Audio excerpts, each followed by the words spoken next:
Friday, ladies and gentlemen. The weekend almost upon us. You've got Wolo, you've got stats until 6. We've got a busy show. I'll get into it in a minute. It is day 29, no sports, the fifth weekend in a row that we will be sports-less, unless you count what ESPN is doing by playing a bunch of the past Masters championships. They're going on as we speak. I don't know if you've seen this story, Brett Norsworthy, but we could, if this scenario works out for Major League Baseball, we could see the Cubs. We could see the Cardinals in a World Series in Arizona. How about that? Yeah. I'll take it. Good afternoon, Dave.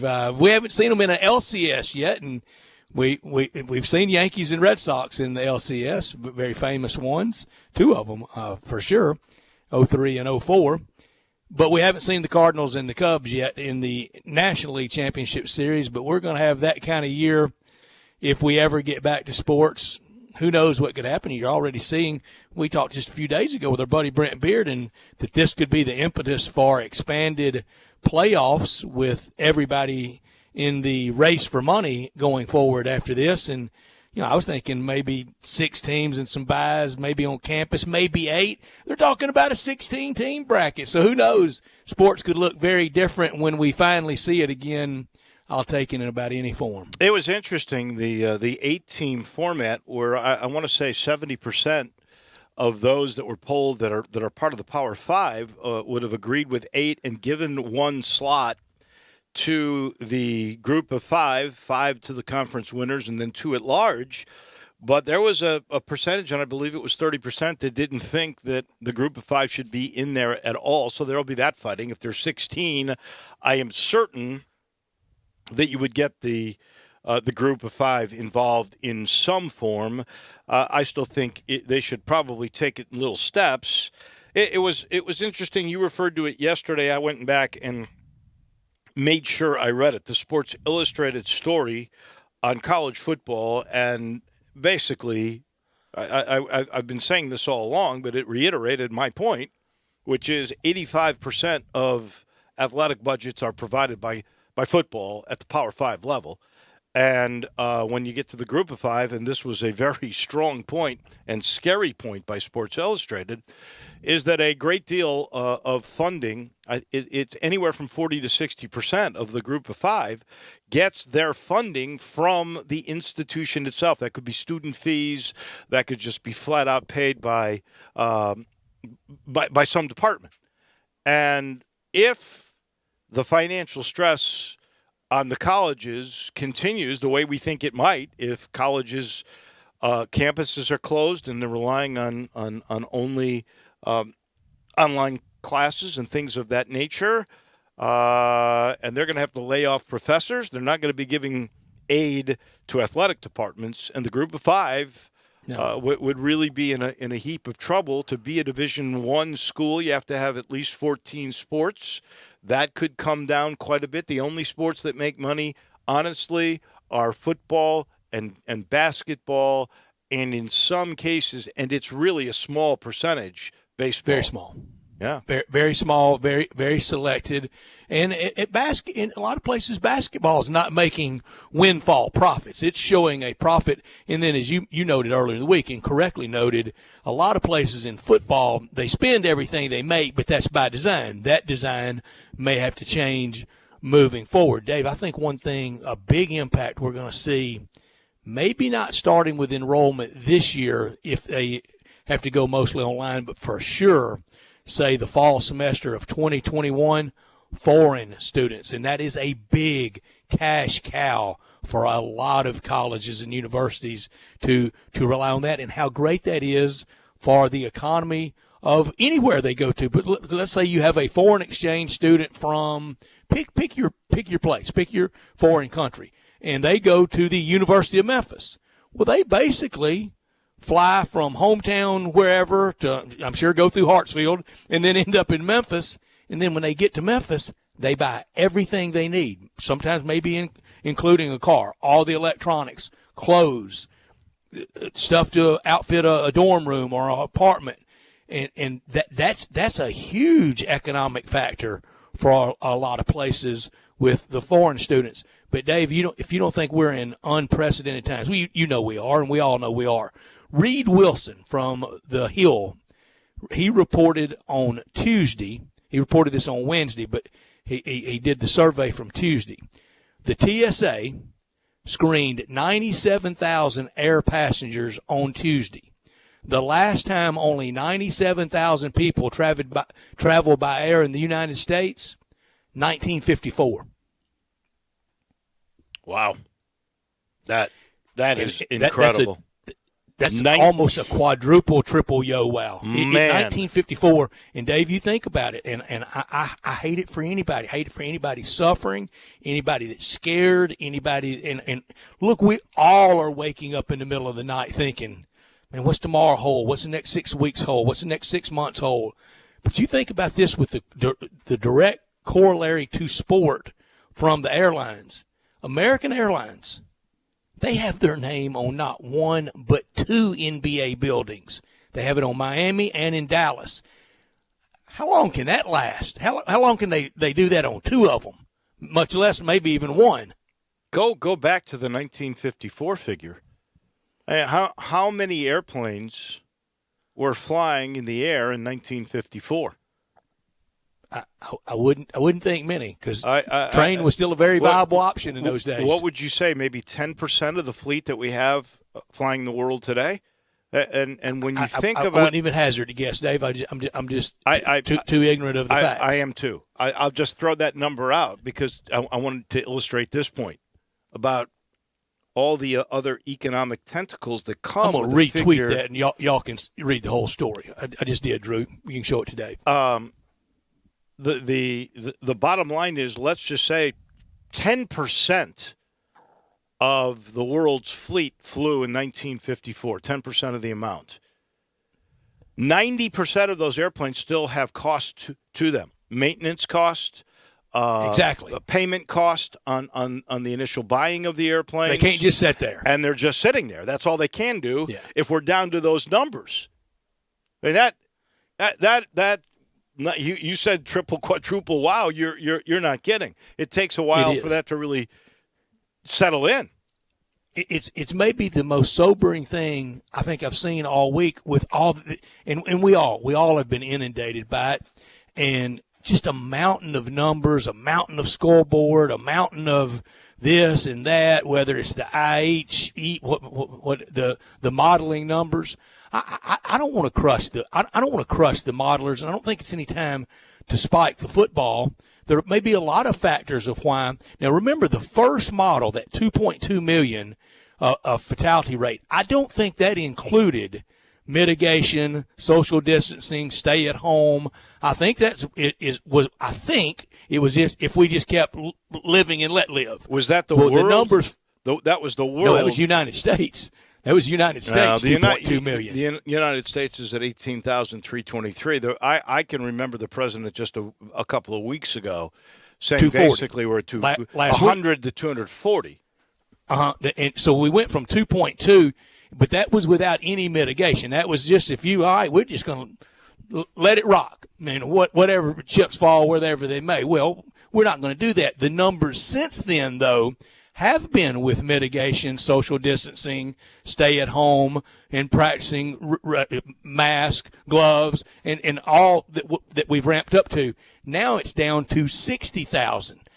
And look, Dave, we've talked about it. It is a great attribute of this great country how much we value one life. 18,000 is a stunning number. 60,000 would be. But when you started at a point of 2.2 and then you got down to 240, and I don't know where we finally end up at, and I don't want to diminish a single one, young or old alike. But the modelers have they're getting knocked around a little bit. And I don't think it's totally fair.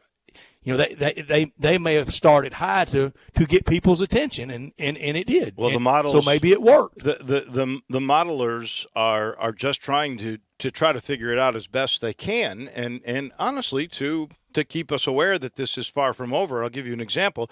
The Vanderbilt model is supposed to come out today. It may come out while we're on the air. I have not seen it out yet, but I know that there were some projections because the newspapers in Memphis were speculating on it. Right now, we have 500 hospitalizations throughout the state of Tennessee. In the Shelby County area, we have now got 100 people in ICU beds. The model from the Vandy, we have 500 hospitalizations, 100 ICU beds being used in Memphis right now. But the model was showing that there would be 5,000 hospitalizations when we hit peak in the state of Tennessee. Now, that might get adjusted when they release this final model that Vandy's supposed to do today. But if that would be the case, and they've got 500 now to 5,000, we're 10% of the way there, which means we're still a long way to go. And I think that the lesson learned from that is the safer at home philosophy of Jim Strickland, and it, by the way, was extended today, same thing, by Mayor Harris for the county at least one more week to the 17th. It tells you that we can lower those model numbers, as we already have, by continuing to practice the practices that we have. Safe at home, social distance, go to the grocery store, wear a mask. Yeah, and Dave, I had to go. Have you been out to the market? Have you been out to the grocery store any? I will be honest with you. We were going to, and by the way, Lee Harris today has said that he wants to dedicate an hour, and I think it's the first hour of the morning, to those who are 55 or older. So they're coming actually down in age. It was 60 at one point. 55. Yeah, that's my group. 55 and older, or those that have medical needs, to have at least an hour to themselves in the grocery stores. I will be honest with you. Hour. have you know of the app called Instacart? Yes. So we've had one major shop, and I'm going to say it was probably 25 to 30% more expensive in my estimation, well worth it. But we had one major shop about a week and a half ago. We still have food from that shop, and we'll probably do that same thing again. All I can do is commend those people. I know there's others that have had issues with Instacart, not necessarily the workers, but feeling the workers were abused. And this occurred, we found out after we had already used it. But our experience with Instacart was really, really good. My wife did it all. She went online. You pick out what you want. If they can't find that, they will literally call you while shopping and find substitutes for you. It was expensive, but in my mind, incredibly worth it. Well, I shopped today, and I wasn't there close to an hour, and I wouldn't say it was packed, but it was busy, and I did not, but I'm just guessing 50% had on mask, young and old alike, every race, and male and female alike. I'm going to say about 50% of the shoppers had on mask. I did, first time in my life, do the self-scan. Oh, yeah. Yeah. I checked myself out and bagged it all up myself. How about that? I'm proud of you. I'm so proud of you, Brad. And last week finally signed up for automatic deposit, and I said I'd be the last one on earth to do that. What's next? A debit card for me? I must confess, I've really been sort of meaning to give you a lot of grief about that. I have no idea why you would not do automatic deposit. I like to go in. I like for them to see me in the lobby. Of course, you can't go in the lobby now. I like for them to see me in there. So if I ever need anything from them, they know, well, this is a pretty decent guy. I see him in here all the time. You know what? I'm going to give a free plug. I shouldn't, but I will. Regions Bank, these people call me all the time to talk about my accounts. I'm serious. Today, I made a little deposit on something that was different, and because mine is direct deposited. And they emailed me without me asking a deposit slip. I mean, we've come a long way with that. You can trust it. Go do it. Don't worry about it. You did the right thing in that regard. Let me get back to my original premise. Cubs, Cards, World Series. And we'll get to the top and not top story as well. Are we going to the Cardinals-Cubs World Series? We can we? In Arizona, they won't let us in, will they? I don't know. Maybe by then, we could be talking football season by the time that occurs. Man, I hate to be a downer, but you know and I know, Dave, if there's a Cardinal-Cub World Series, every bar in Chicago and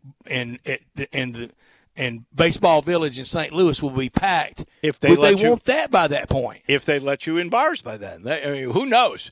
This is all, in my mind, a bunch of planning. If we're not in bars by October, we got bigger problems. Well, I think they did this for talk radio just so that we had something to talk about. But here's the latest, okay? Baseball's considering, and they got a myriad of ideas. We talked about everybody in Arizona. Now, this one comes from Bob Nightingale of USA Today, who I think does a splendid job. I've quoted him a couple of times on the air. Me too. They're thinking about using the spring training flights in both Florida and Arizona, and the games would be played there, and there would no longer be American League and National League. You would have grapefruit and cactus leagues that replace those. Divisions would then be arranged on spring training geography, east and west. So the Florida Grapefruit League would look like this. You'd have the Braves. You would have Drew's Orioles. They could even call them the Drew Orioles because they're not Baltimore anymore. That would be the Braves, the Orioles, the Red Sox, the Tigers, the Astros. And I saw a great picture. They're changing the name of the Astros now to the Asterix. The Astros, the Marlins, the Twins, the Mets and the Yankees, the Phillies, the Pirates, the Cardinals, the Rays, the Blue Jays, and the Nationals. That's all Florida. In Arizona, it would be the Diamondbacks, the Cubs, the White Sox, the Reds, the Indians, the Rockies, the Royals, the Angels, the Dodgers, the Brewers, the Athletics, the Padres, the Giants, the Mariners, and the Rangers. So, the champions. You could have a White Sox Cubs Cactus League. Well, LCS. Well, you would. Yeah, you could. You could have a Cub White Sox LCS, and then you would have a Cubs Cardinals World Series. You could possibly have that. I don't know where that World Series would be. Because these games are in Florida and Arizona. AutoZone Park. There we go. There we go. This hour brought to you every day by Lexus of Memphis, 2600 Ridgeway, and online at lexusofmemphis.com. Call them at 901-362-8833. Lexus of Memphis wishes everyone a good Friday and a happy Easter, and they are offering the Golden Opportunity Spring Sales Event. Great offers on all 2020 models and special lease options. Drive in luxury and confidence, knowing that every new Lexus comes with complimentary first and second maintenance services. Stop by today or this weekend at Lexus of Memphis at 2600 Ridgeway and put yourself in the driver's seat of an all-new 2020 flagship LS 500, and you'll be looking and driving in style. Lexus of Memphis, the high standards in the industry. When you purchase a Lexus, you get top-of-the-line engineering and design that makes for the luxury driving experience. 901-362-8833. Online at lexusofmemphis.com. Experience amazing at Lexus of Memphis. Top story of the day. Let's just go over what is going on throughout the area, the state, and the world when it comes to the coronavirus. We'll begin with all public and private golf courses as of 1:30 today closed. Mayor Jim Strickland has absolutely decided there will not be golf. And so that is closed. There is still golf, though, outside of the city limits. In other words, Shelby County, because Mayor Harris, has not had the same edict yet on golf courses that way or in Mississippi. So if you wanted to go to Timber Truss or Tunica National or any of those, apparently those golf courses are still open. I mentioned Mayor Harris has extended the stay-at-home for the county at least one more week, and he asked for a controlled access to grocery stores for an hour for seniors 55 and above or those with medical complications. We now have 1,049 cases in Shelby County of COVID-19. 26 have perished. We have had 12,000, a little bit more than that, who have tested. We are now at an 8.8% positive rate. That's actually down about 1/3% from yesterday. Maybe more tests are coming in. We have 100 more cases than we had yesterday, but some of that may be due to the backlog of testing. So now they're getting tested or a while ago, and it's starting to catch up. The death rate is at 2%. Again, the state death rate is about 1/3% less than that. And I mentioned 100 ICU beds. 19% of the cases are now 61 and above. That number, Brett, is going up. 53% are female. 50% of the tests now have data that is giving us a bigger breakdown, particularly racial breakdowns. It shows 70% of African Americans are the ones that are suffering from COVID-19. 25% are listed as Caucasian. 5% are listed as others, but the majority of that are either labeled Hispanic or Latino. In the state of Tennessee, 4,634 cases of the virus. 94 have perished. In Mississippi, we've got about half the cases, 2,469, but 82 have passed away. Arkansas still the lowest, 1,164 with 21 deaths. The world dashboard now, and I'll give it to you live as it is now fresh. 1,688,735 cases, 102,258 have perished. We now have 493,000.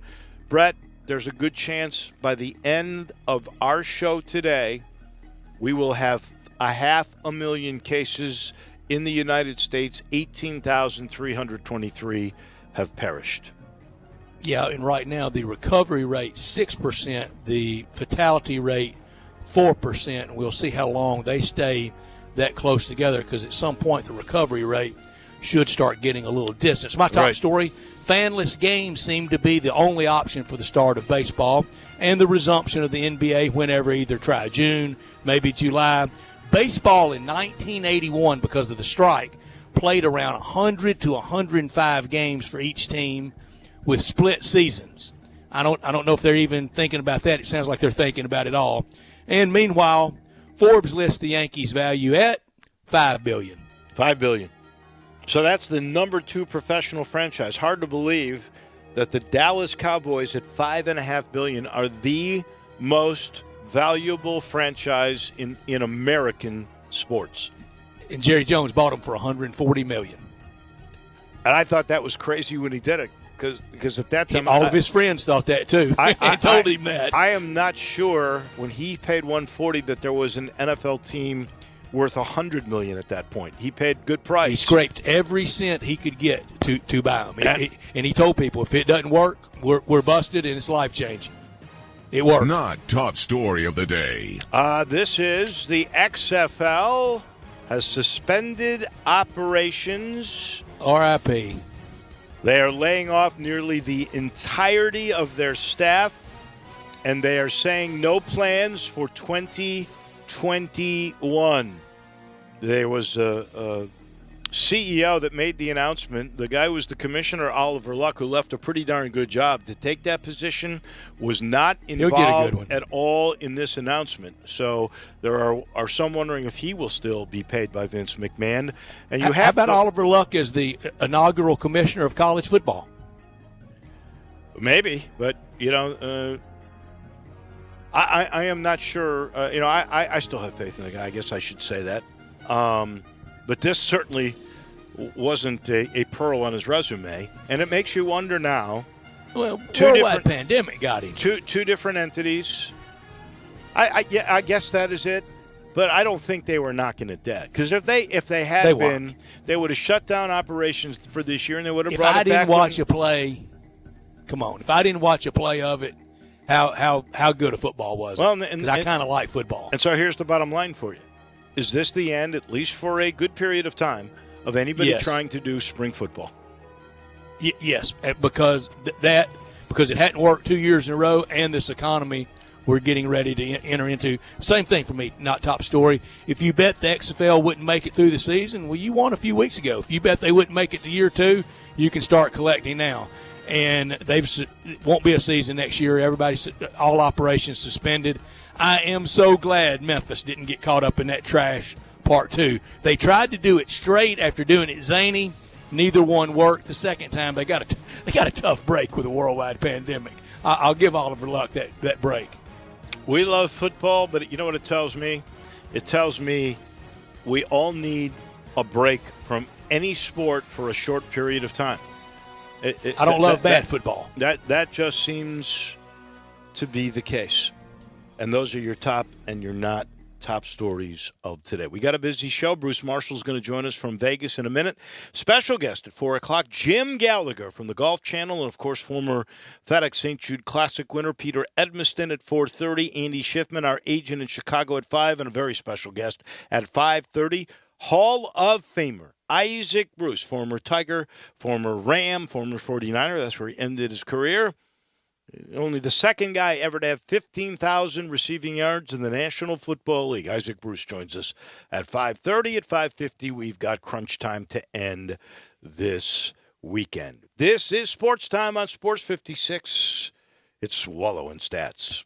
The word is out about R&R on Sports, where you've heard interviews from Ken Griffith Jr., Dr. J, Hank Aaron, and many, many more. right here, R&R on Sports. Saturday mornings, 9 a.m., Sports 56, 96.1, and 87.7. Don't miss it. If you owe over $10,000 in back taxes, you need a new start. Our New Start program will stop collection efforts, remove any liens the IRS has in place, and help you reduce your back taxes by as much as 80%. That's right, 80%. Call 1-800-312-9970. Let the professionals at Coast One Financial Group fight to get you the new start you deserve. If you owe at least $10,000 to the IRS and need a new start on your back taxes, call 1-800-312-9970. I Buy Houses, 901-406-1101. That's 901-406-1101. I Buy Houses. I Buy Houses will buy a house in any area, in any condition, and yes, it's guaranteed to close in 5 days. If you need to sell your home quickly, call 901-406-1101. If you've been through a divorce, if you lost your job, if you're tired of renters, I Buy Houses can get you your money quickly. I Buy Houses will buy your home in Shelby County, DeSoto County, Memphis, Bartlett, South Haven, Horn Lake, Olive Branch, anywhere and everywhere in between, in any condition. And yes, they're open 24 hours a day, 7 days a week. I Buy Houses, 901-406-1101. That's 901-406-1101. Grab that pen, 901-406-1101. I Buy Houses. Hi, I'm Troy Fiveash, owner of Fiveash Roofing. Do you have any idea why I never speak the way I am right now? It's because if you're honest, sincere, and knowledgeable, you do not need fast-talking, high-energy, gimmick-promising advertising to get a customer's attention. Speaking of that, how do you think companies can offer huge rebates and giveaways when you use their services or buy their products? By overcharging you in the first place, that's how. Fiveash Roofing doesn't operate that way. It's misleading and dishonest. When I provide a customer with the best products and the best service possible and do it at a fair price, why would I need gimmicks to sell it? Best products, best warranties, and best service possible. That's all we offer. Well, that and financing. Fiveash Roofing, proud partner of the Memphis Tigers and the official roofer of the Memphis Tigers home team. Fiveash Roofing, fair, honest, and ethical. 367-0050 or memphisroofer.com. 367-0050 or memphisroofer.com. Fiveash Roofing, it's what we do. We're here for you. Hi, it's The Herd. Do you own or rent your home? Sure you do. And I bet it can be hard work. You know what's easy? Bundling policies with Geico. Geico makes it easy to bundle your homeowner's or renter's insurance along with your auto policy. It's a good thing, too, because you already have so much to do around your home. Go to geico.com, get a quote, and see how much you could save. It's Geico easy. Visit geico.com today. That's geico.com. Sports 56 would like to recognize local businesses that are out there still feeding and providing for the community via curbside pickup. Let's support local business with your business. These local businesses include East Memphis Ace Hardware, The Butcher Shop, El Toro Loco on Kirby, Bartlett Small Engines, Spirit Shop Liquor Store, Fiveash Roofing, Tactical Guns and Ammo, and Wolf Chase Lemon Brace. Sports 56 appreciates the support of local businesses always, but especially during this time. Thank you. Now, back to Sports Time on Sports 56 with Wolo and Stats. This hour of Sports Time is brought to you by Lexus of Memphis. Here once again are Dave Woloshin and Brett Norsworthy.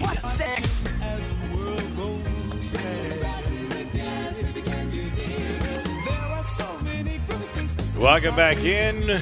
Almost the weekend here. Gorgeous, beautiful spring day in Memphis. Go get your weekly walk in. Maybe you're riding a bike. If you want to take a run, you can still do all of that. That is for certain. We go to Vegas. Our friend Bruce Marshall from the Gold Sheet, as always, joins us now. What do you think about this new baseball proposal?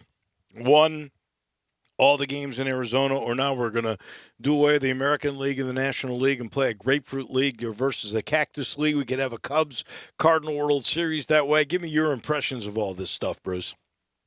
Yeah, I mean, I might have floated this on air with you guys a couple weeks ago, but I know I did some other shows. But the Phoenix idea is workable. I think it seems to be doable. Just playing all the games down there, there's enough facilities, and you're close enough there. It works a lot better in Phoenix than it does in Florida because they're way more spread out, the spring training sites in Florida. They're all very concentrated around Phoenix here, so you could actually do it. They really couldn't do this beyond mid-June, maybe, there if they're thinking about playing day games.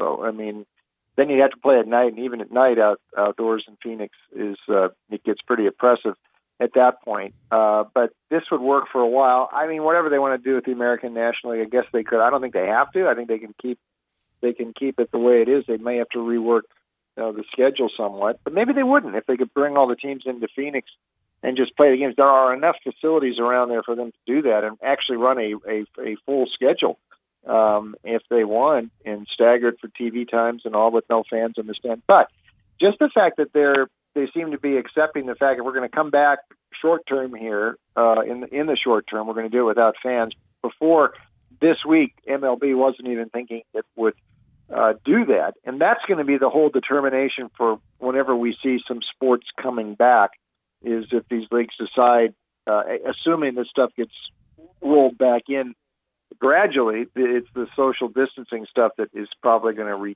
stay for a while, and big gatherings are going to be a no-no for a while. So if the leagues agree they can play without fans, they'll probably come back at some point without fans. We'll worry about football in a couple months with that, but it looks like at least MLB is thinking now it can do that, which is a change of course from what they were thinking a couple weeks ago.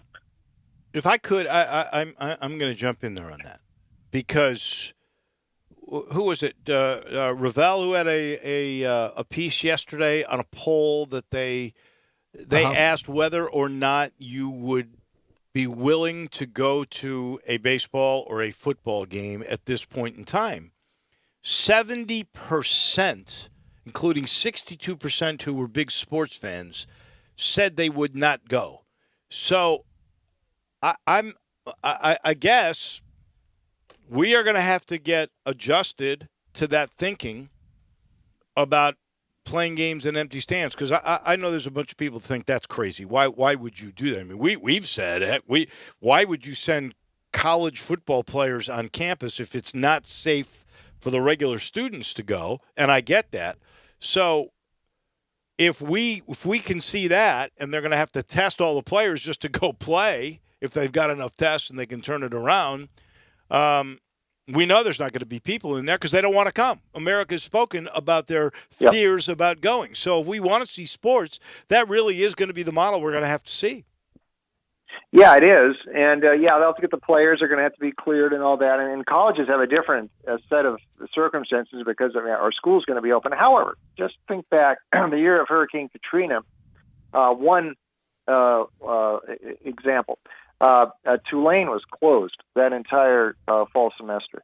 But the football team kept going. They relocated them up to Ruston at La Tech, and I think the players were probably going to class, so I'm not sure. I know the student body. I know the student body wasn't relocated everywhere. They just sort of took that semester off. But Tulane kept playing football, so they could work around it. There's so much money involved with the TV stuff here. I mean, at some point we can't say no. That's not a consideration. Yeah, it is. It keeps some of these whole people employed and programs afloat and things. So if they can do it to some degree, I think they would. It's funny talking about people, nobody in the stands. I want to say this was in 2002. I was on a flight up to San Jose, and I happened to be sitting next to one of the guys who was going to be refereeing the next day's football game. Boise was playing San Jose State. He had been at the Rice-Tulsa game the week before, and it had rained, if I'm not mistaken. It was at Tulsa, and I asked the ref, I said, how many people were really in the stands at that game? And he said, maybe 100. There was like nobody there, and they played this game. So we could get used to that with nobody in the stands, I think. But I think you're right. People don't want to go, and that's going to be probably what we're going to be looking at. They're taking that's as of a poll right now. If this thing clears up some, I would just, and who knows how this is going to go. At some point, people will be more willing to come back if news is a little bit better. But I don't think they're going to be allowing big groups of people, or that's going to be a no-no for quite a while, maybe into the fall too. Bruce, with college football, 130 teams in FBS, Power 5 and not. Do we wait until there's a unanimous vote from all 130 or from every conference? Because I know you don't want nobody would want the optics of one kind of plowing on and playing in one or two others not. And I don't see how in the Pac-12 they will ever, Larry Scott will ever get all 12 teams to commit this year. When you have the governors of Washington and California, that takes up 6 teams. Probably the governor of Oregon, that's 2 more. Well, that's 8 out of 12. They are saying, no, we're not going to be back open for business for football season. Yeah, you're right, Brad. I mean, there's the other consideration here. It's not just, the schools, and even the NC2A can't supersede, what's going on in the states. I mean, these states have to, it's up to the governors and even, more local levels, mayors and things. The governors really are pulling a lot of the levers here, and that's a whole nother thing that they'll have to be thinking about here. Now, what would be an issue is if they decide, if the NC2A could have a plan where you play and each conference could play the games without fans, but even that might be more than what some of these governors would be willing to do, at least as of today, April 10. In August or September, they may have a little different tune on that. But there's so many other different levels that have to give this clearance. And it won't be just the football powers that be. You're going to have to talk about each state is going to have its own determination, and some states might be willing and some states aren't. We're just into sort of a blind curve here right now with this stuff, and it's really hard to predict. It's totally blind. And so let me give you this example. Right now, the decree around Memphis comes from a city mayor and a county mayor. Yep. I don't know if the governor has a right to supersede what the mayor of a particular area has said. All right, and what if Texas is playing California? And opening day, Alabama and USC. All right, there you go. Let's just say Alabama. They say you can play in Alabama, but Southern Cal is going because they've got a pretty strong governor who put out that stay at home. I think it was called shelter in place. He put it out after only 700 cases, and it turns out he was right on the money. But he's got a pretty strong argument that he makes, and he's saying no. There's no gatherings in California. You're going to have to deal with different jurisdictions everywhere. There's no school. Yeah, that's right. And colleges have to worry about, is there school going on? Do you want these guys to go? I still think they could clear that, but it's more the things with the governors, mayors, localities. There's so many different levels that determine if these things can get together. But, I mean, the bar is a lot lower if all you're determining is if they can play games without fans in the stands. Then it's just, do you want to get players on the field together with one another? Again, the dynamics might be a bit different in August, but there's going to be a lot of pressure at least to get that low bar cleared. And yeah, we could soften by August. You're right. We definitely could soften by August.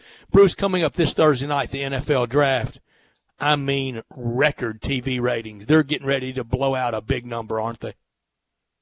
Yeah, and it'll be 2 weeks actually from yesterday, so the 23rd they'll start it. But yeah, they will. I mean, this is the only thing that is somewhat normal, although it's going to be different than recent NFL drafts. This is going to be not even quite the way it used to be, but for the most part, all these drafts have been taking place, and the decisions are all made at the team headquarters anyway, and they've just usually got a runner at the actual draft venue where they announce and everything. So mechanically, it's not going to work all that much different, except there's just not going to be any big crowd or gatherings of people at one place. But I think the mechanics will still work pretty much like usual, and they're ironing it out, and I'm sure they can do it. I don't think they're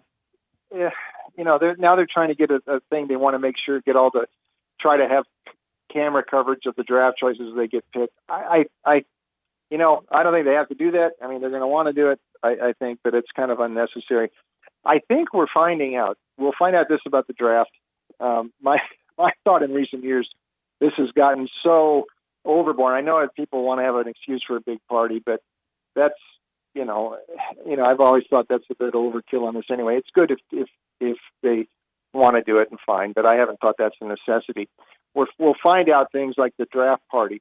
This is Jurgen Klopp, the manager of Liverpool's soccer team over in England, has said we're finding out that football soccer is the most important of least important things, and that we're finding out the draft, for all the accoutrements around it, are kind of unnecessary. They can have the draft, and real football fans can get their fix on this stuff. So I don't think the fact there's no party, except for maybe the economics that would have helped Las Vegas, the venue this year, anybody else, football fans will still be able to function just fine if they have this stuff on TV the way they're planning to do it. I think you're right. I feel bad for Vegas. It would have been a big party if they'd gotten anywhere near the number of folks to travel to Vegas that went to Nashville. It would have been a nice weekend for sure for your city. I understand why they want the player reactions, because that's what compels you to keep watching. If you're just sitting there, unless you have an interest for a particular team, and it's just going to be cut and dry, and they're going to just make the announcement where Goodell makes the announcement and shows the war room of the NFL team, that is not as intriguing or as attractive to keep you watching as it would to watch that particular player get hugged by his mom, or if they allow that, who knows, with distancing. But just to see the reaction, I get it. I found it curious today that the NBA is going the opposite tack. They're trying to push their draft back from June 25th to August 1st, minimum August 1st. I'm not certain, unless it's because they want to try to have workouts, and maybe that's it. But are we going to have workouts? Are we going to allow people to go into gyms and mass gather that way by August 1st? Yeah, well, as of April 10, no, but that may loosen up some a little bit later. As far as coverage of it, if you have talking heads talking about it, I think that would be sufficient rather than getting reactions of the players, but whatever. But for the NBA, I think it sort of has to go along with if they get back playing at some point. Maybe they do it in June, maybe they do this thing in Las Vegas they're talking about. But I think that's all still to be determined in the NBA. But I could see them pushing the draft stuff back in hopes that they could have a little bit more time to do some of the stuff they normally do. And like I said, right now, April 10, they couldn't even do, Portsmouth and these other pre-draft camp things that they like to do. Bruce, last thing, and if you don't want to name anybody, I understand, and I'm putting you on the spot. Power 5 college football team that if we miss 2020 and the economic toll is what we fear that it will be, when we reassemble for 2021, Power 5 team, they've gone away. I have one. If you don't want to name names, I've got one, maybe two. Power 5. Let me just think of that for a second. So you mean like totally disappear as a football entity? Yes. Big 12, Big 12, ECC. I'm looking forward to hearing. Private school, I would think, and Wake Forest, maybe. Although I'm just pulling a name out of it. I have Rutgers. And here's a shocker: Colorado. I don't think the Pac-12 and I don't think the Big Ten would let those schools go. I don't foresee that would occur. What if they could get somebody better? Who are they going to get better? Well, it would depend. It's all the finances and just keeping each. I was looking at it more that way, keeping programs and institutions afloat, and what sort of red ink they might be in. I don't know. I mean, Rutgers has a lot invested in the Big Ten network here, so I would find it even in a trying time like this for them to drop out. I mean, that would be a pretty big blow. I don't think the Big Ten wants Rutgers to stay because that helps them. That's helped them get clearance on their TV network all throughout the Mid-Atlantic and the North, and Maryland's helped there too in the Northeast. So I doubt it would come from the Big Ten. I think but there are some schools out there that are precariously positioned right now financially, and some of the private ones. I think some of the Conference USA, some of the Sun Belts, they could be in some real trouble. Now those I could see because a lot of those are dependent upon the schools' aid. 40% of the group of 5 schools get aid from their institution on the academic side. And if they're hard-pressed, financially stressed, I could see that be the case. The one, and you mentioned it was the first one that came to my mind, would be a school like Wake Forest, a private school, a small school. I don't think the ACC would let them falter, but that one I could see. I guess, Brett, when you're referring to getting better schools, they would rob like the Big 12. Colorado would, or the Pac-12 would, and try to get a school like Texas. OU. This would be an interesting topic going forward. I mean, you may get back to what we were doing 5-6 years ago, and these leagues might be looking to realign to survive. This is another topic. Let's table this one, but I think the Pac-12 is actually in more danger of splintering than the Big 12 is. And because of the finances there, the fact the big Pac-12 network has been such a flopperoo. So I think it actually might come somewhere in the Pac-12.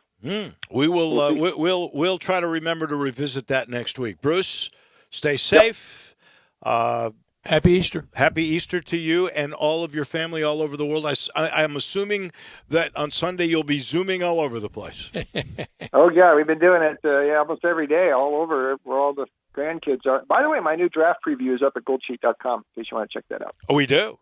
Thank you, Bruce. Yep. As always, stay healthy. We'll do it again next Friday. Okay. Have a good weekend. Thank you. That is Bruce Marshall from the Gold Sheet. Go read his stuff because it is always, always terrific. Let's take a break. When we come back, there was not just NFL employees that got sort of canned today. One big name who used to be a star, now an announcer, he got canned. We'll mention who that is. We'll give that story because his replacement is very intriguing. We'll do that in a minute as you listen to Sports Time on Sports 56 with Wolo and Stats. Take Sports 56 with you on your phone or tablet. Download our official Sports 56 app today. Hi, it's the Herd. There are some people who seem like they're prepared for anything. Got a cut, they got a Band-Aid. Need a battery? They'll have multiple sizes on hand. But if they're worried about identity theft and only monitoring their credit, they may not be as prepared as they think. Breaches seem like they're happening more these days. They are. And with your breached info, like your name, social security number, more criminals can commit identity theft. That's why LifeLock sees more threats, like somebody taking out a payday loan in your name, alerts you to a possible suspicious activity going on. And if you end up having an identity theft issue, you'll have a dedicated identity restoration specialist just a phone call away. Nobody prevents all identity theft or monitors all transactions at all businesses. Right now, join LifeLock. Save up to 25% off your first year. Go to LifeLock.com, promo code HERD. LifeLock.com, promo code HERD, 25% off. I'm here with the great Pat Donahue from the Rendezvous Restaurant Shipping Department. Thanks, Brett. We've been shipping our ribs all over the country now for decades from our USDA-inspected shipping kitchen in the Pinch District. We hand-cook our ribs in pits that Mr. Charlie built over charcoal, just like they do at the restaurant. So what comes in a rib box? We could do pork shoulder, we could do ribs, our sauce, seasoning, baked beans, coleslaw. We'll even throw in Pancho's cheese dip with our nacho boxes. We also put a bag of Rendezvous seasoned popcorn, heating instructions, some chef hats, some wet naps, and some other helpful tips from our kitchen. We ship our ribs overnight, exclusively FedEx. And we put them in nice packaging. We don't ever want to use styrofoam, so we use corrugated cardboard, actually 2 boxes that fit nice together, so the ribs get to you, your loved ones, or your clients in a safe, wholesome manner. Rendezvous ribs are perfect for out-of-town clients, customers, loved ones. We also ship ribs for any occasion. Where do we order these great ribs? You can go to www.hogsfly.com or give us a call at 1-888-464-7359. Charlie Burgos' Rendezvous Restaurant in the alley since 1948. Now, back to Sports Time on Sports 56 with Wolo and Stats. This hour of Sports Time is brought to you by Lexus of Memphis. Here once again are Dave Woloshin and Brett Norsworthy.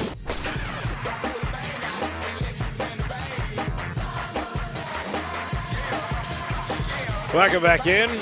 Taking a walk down memory lane here as we watch the 2013 Masters. Got a good feeling Adam Scott's going to win this thing with a guy named Stevie Williams on the bag. Yeah, and boy, there was some clown on Memphis radio, me, that said there would never be a guy win a Masters with a long putter, and Adam Scott, he looks like he's going to do it in 2013, Dave. And he did it with the caddy that you just think is the most overrated caddy in the history of mankind. No, not the most overrated. Okay. Where would you rank him then? Probably third or fourth. But I said nobody would ever win a Masters with a fishing pole, and Adam Scott did. Yeah, and then they made it illegal. And he's never quite been the same, to be honest. And you know, I swear to you, I watch some of these guys do it, and they're still trying to do it, and they say that they're leaving it away from their body. And I think they're fudging sometimes. I think they're angry. They're fudging bad. We did have a pretty good, a couple of good texts on the First Bank text line.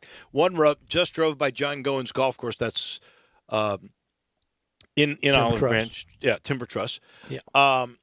And he said, I saw many single cart drivers having fun on a beautiful day. So that is good. I hope they're keeping their distance, that's for sure. And this is food for thought here.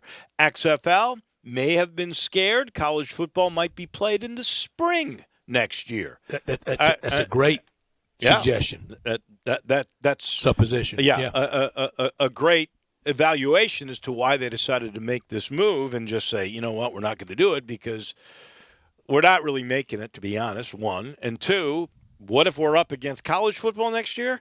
And you heard the Bulls are already talking about going on in May. And we had Steve Earhart talk about that the other day. So to me, you know, football, which is 85% of the budgets. What? How about an AutoZone Liberty Bowl next March 6th? Well, would you take it? It could happen. It could happen, Dave. I mean, everything seems up for grabs right now. I could see myself having to go from the AutoZone Liberty Bowl, catch the quick flight to go to Fort Worth to an NCAA tournament for the conference tournament in March. Yeah. Right now, all the things that we just thought, I would have bet anything. Every gold bar at Fort Knox, nothing makes the Masters miss a tournament. Nothing. No. It will be in April at Augusta National, no matter what. Nuclear war. And look here. Yeah. Well, nuclear pandemic is maybe the better way to put it. All right. So I teased this. I gotta mention it. Today, CBS, which to me makes cuts that I don't understand. I'm still mad about some of the golf decisions they made. Peter Costas, Gary McCord, Bill McAtee. Bill McAtee is now doing the interviews on this 2013 Masters I'm watching. I love Bill McAtee. Good guy. Great guy. Bill's sort of a vanilla guy, but he was really a pro. I didn't know Gary McCord or Peter Costas. Bill McAtee's pro. Yeah, no question about it. But McCord was a star. I'm really shocked by that. Well, today, the number 2 announced team analyst, Dan Fouts, out at CBS. I don't know if it's because they're paying Tony Romo $18 million a year that they decided they were going to cut him and go cheap. I have no idea why. Because Fouts was not like the 6th team, right? He was the number 2 team with Ian Eagle. But we know the person that they are trying to lure away from Fox to become the number 2 guy, Charles Davis. Yeah, I would love that for Charles. And I think with his broadcast partner on Fox, they had really carved their way into 2nd or 3rd status. We know that number 1 is Buck and Aikman. Dan Fouts even tried for a while. He was play-by-play guy.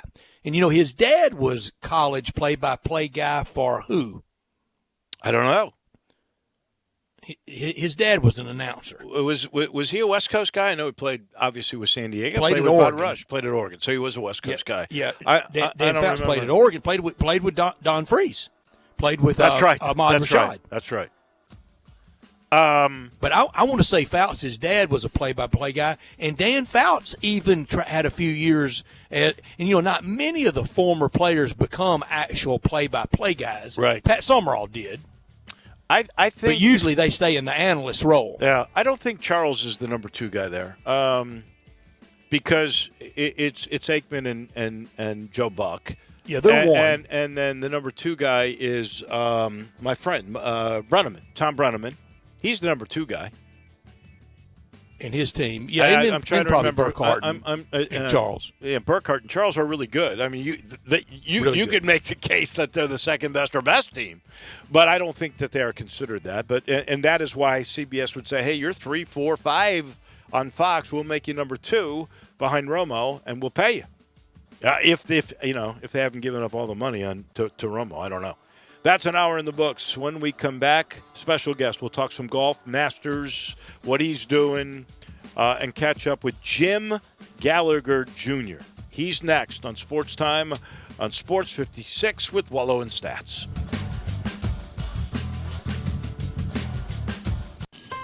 A heart in my tasty Honey Nut Cheerios? Cereal, you trying to tell me you love me? Actually, it's reminding you that it can help lower cholesterol as part of a heart-healthy diet. Wait! They can help lower cholesterol? I've been so focused on the sweet, tasty taste that I completely forgot. Now I'm in love. Learn more about making Honey Nut Cheerios part of your heart-healthy lifestyle by picking up a box at your local grocery store.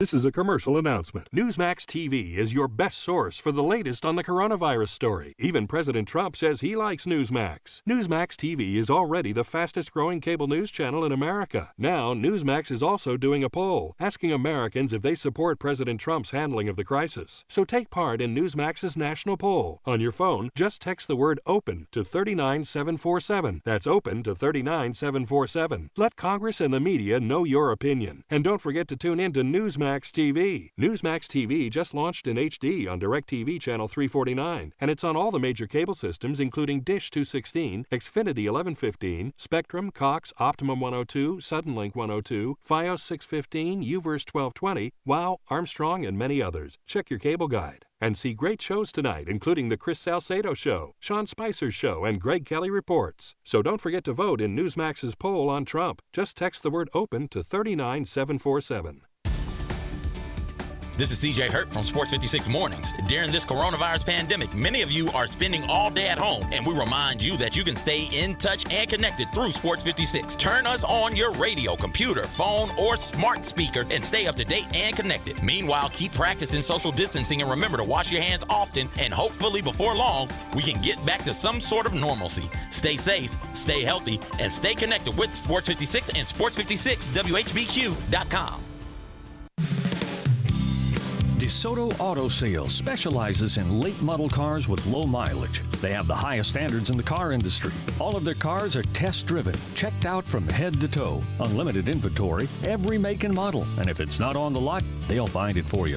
Walk in the door of DeSoto Auto Sales, 5704 Goodman Road. Within 45 minutes, you can test your car, get credit approval, and finish paperwork within an hour. No shortcuts at DeSoto Auto Sales. Kind, courteous employees, a down-home environment. DeSoto Auto Sales cares about your time. Lowest prices in a 350-mile radius. We're living in a world today where time does matter. Visit them online. Check out their referrals. DeSotoAutosales.com. Very proud to serve DeSoto County and other surrounding areas. DeSoto Auto Sales, 5704 Goodman Road. Call 662-890-7184. 662-890-7184. Come on down to DeSoto Auto Sales.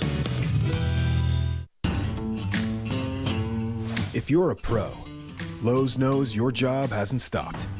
We're here to help with the supplies you need to make repairs and keep people's homes running smoothly at this important time. From our convenient curbside loading to job site delivery to savings on the products you need most, our focus is to help keep your business moving forward. Lowe's is open, and we're pro-ready. Sports 56 would like to recognize local businesses that are out there still feeding and providing for the community via curbside pickup. Let's support local business with your business. These local businesses include Shelby Forest General Store, Let It Fly, Moon Dance Grill, Great Wines, Germantown Wines and Liquors, Corks Wines and Liquors. Sports 56 appreciates the support of local businesses always, but especially during this time. Thank you. We are Sports 56, WHBQ Memphis, WIVG-FM Tunica Memphis, and WPG-FLP Memphis. Flynn Broadcasting Stations. Now, more of Sports Time on Sports 56 with Wolo and Stats. This hour of Sports Time is brought to you by Homer Skelton Hyundai. Here once again are Dave Woloshin and Brad Norsworthy.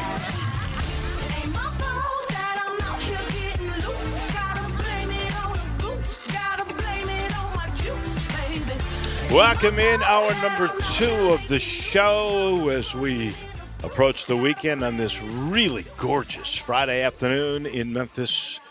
Hope it is a peaceful, healthy Easter weekend for all of our listeners. Earlier, I referred to a Vanderbilt University model for COVID-19 in Tennessee that was going to come out.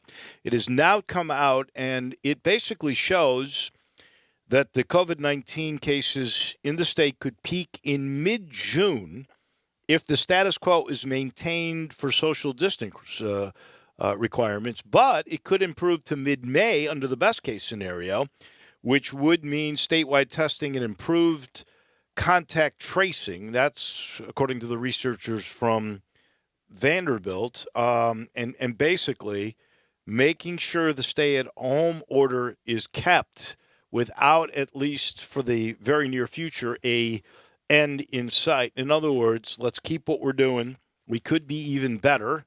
The spreading rate, by the way, is going down. At one point in the Memphis area, there was an infection rate of 5 people per 1 sick person. That's down to 1.5 per 1. So we're making strides. But the message from the Vanderbilt model now is please keep doing this. Jim Gallagher Jr. from the Golf Channel, former FedEx St. Jude Classic winner, is going to join us in a minute.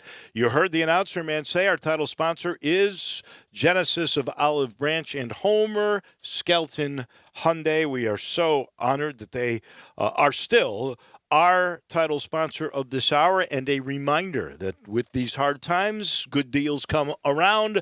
0% for 84 months and 120 days, 3 months, to make your first payment on select models. That could be like my G70, the new car I just got, that sports car that's got a back seat. Wow, does it fly. Fastest car I've ever had. I said that yesterday. I checked it out on the highway going home yesterday. It is. Oh, yeah. It is beautiful. It is luxurious. It has all of the advanced technologies. It has such good longevity. I mean, you get a 10-year, 100,000-mile limited power train warranty on any of the new Genesis cars or on any of the Homer Skelton Hyundais. Just get on Lamar, first exit in Mississippi. It's Highway 78 when you get across state line. Craft Road, turn left. Go see Chris True. Go see why I say this is the standard for the way car business should be done. Go see my guys at Homer Skelton Hyundai and Genesis of Olive Branch. Dave, we just love Jim Gallagher, our champ in 1995 at the FedEx St. Jude Classic. We love talking golf with him. You can follow him on Twitter at GallagherJRGC. That's Gallagher Jr. The GC's for Golf Channel. We see him on the Golf Channel. He was part of the last Ryder Cup team to win over there, and it was in 1993 when we won over there, and we're glad to bring in Jim Gallagher to visit with us on this Friday afternoon. Jim, you like us, another thing we love about you, you love Mr. George Bryan and Old Waverly just like we do. Good afternoon, Jim. Good afternoon, guys. Thanks for having me on. I do love Mr. Bryan and Old Waverly and Mossy Oak. It's like a home away from home, and I do miss being over there and get to go over and play. But we're in some uncharted territory, and we're doing our best, and we're staying home. And I'm doing a lot of yard work. Didn't know I could do those kind of things, but forgot how hard my yard man worked until I became the yard man. But it's been actually fun. I've got my youngest here, and Sissy, and we've enjoyed our time together and just doing what we've been asked to do, and hopefully things improve and we get back to doing some sports. And we when you're in times like this, we realize how much we love sports and how much we miss them. But maybe the good side of it, we're getting to spend some time with our family and maybe just slow down for a minute. That is the upside of it all. That is for sure, Jim. I haven't had a chance to check in on George in a while. I don't know if Old Waverly and Mossy Oak are still open. It's strange. It seems like it's going by municipality. Some places have allowed golf to stay open, and I love how inventive they've been with taking out flags or keeping flags in and you can't touch it, and raising cups, or putting in those floating noodle things that become sort of the cup, and you hit that. It's like a sponge that you're hitting. So we've taken on a lot of precautions, single carts, but it seems as if it's either the mayor or I guess a governor that decides if we're going to play or not. Yeah, that's true. And, they're doing everything they do. I know a lot of places in Mississippi are open. Last I heard that they were open to Waverly. Of course, Mossy Oak, you can walk. Carts has probably been so wet, it's hard to want to get out there and go. But it's just nice to get out. I know here in Greenwood, our little golf course is open with the same rules that we're going by. But, just to kind of get out and enjoy some of the nice weather we've had the last couple of days. It was just like y'all. It's so much rain, and golf courses are just starting to come in, and we're getting that bug to get out and play, but it's maybe slowing things down. But, it's true. I know in Florida they stopped some guys from practicing and playing, so it all depends, like you said, the governor and whatever's the best for safety. Jim, we see the PGA Tour and what they've already announced on tour dates. Do you think the Dallas date for the Charles Schwab Classic, do you think that will go off? Do you think they will be able to have some May dates, or will we get kicked back a little past that, maybe even into June? That's the big question, and that's a tough one. I did read where there's talk that if they do come back, it could be without fans. It could be with fans. It could be limited. That's probably a pretty, I don't know, that's a little bit earlier than I thought. I was thinking maybe the 1st of June. When you look at the schedule, there are some weeks that are open, so they could throw a couple of those events. I mean, Schwab's in Fort Worth, but the next week it's in Detroit, and we know what shape Michigan's in. Then Memorial, which is in Ohio, and they're having a tough time. So those weeks could get pushed back. Canada's following that. There are a couple open weeks in the summer that they could throw those in. But, man, when you look at once the PGA starts, and that, I guess it's really the end of August, 1st of September, we've got some exciting golf if we're going forward with the playoffs and then the Masters, the U.S. Open, and there's so much going to be going on. It's going to be really busy that time of year. But, they're just adjusting, as is the LPGA, with whatever they think they can do. And I would think that May date's a little hopeful, maybe a little bit on the positive side, but I would be very surprised if they did. It just depends what's going on there. But I look more for a 1st of June kind of start. I do think golf, of all of the sports that would be televised, is the one that needs a gallery the least. The best way to watch a golf tournament, honestly, is on TV. And I've in done the media room. I've done it a lot of different ways, and I Yeah. know. But Jim, you've been involved in a bunch of these television broadcasts. How many people you think it takes to televise a golf tournament? Oh my goodness, it takes. I've looked at the list. It's going to take 100 to 200 people, just depending on what they're doing. You get to a major, it takes more than that. Sure. But it's amazing the money that's spent. But to your point about golf, I think it's real important for golf to get out there, and it might be the first one to get out there because of we're able to be outside more. We can be separated. And when we do get some fans in, and we may see fans doing things like in the old days. We may not have the sky boxes like we did. We may have more people behind the ropes and a little, more separated.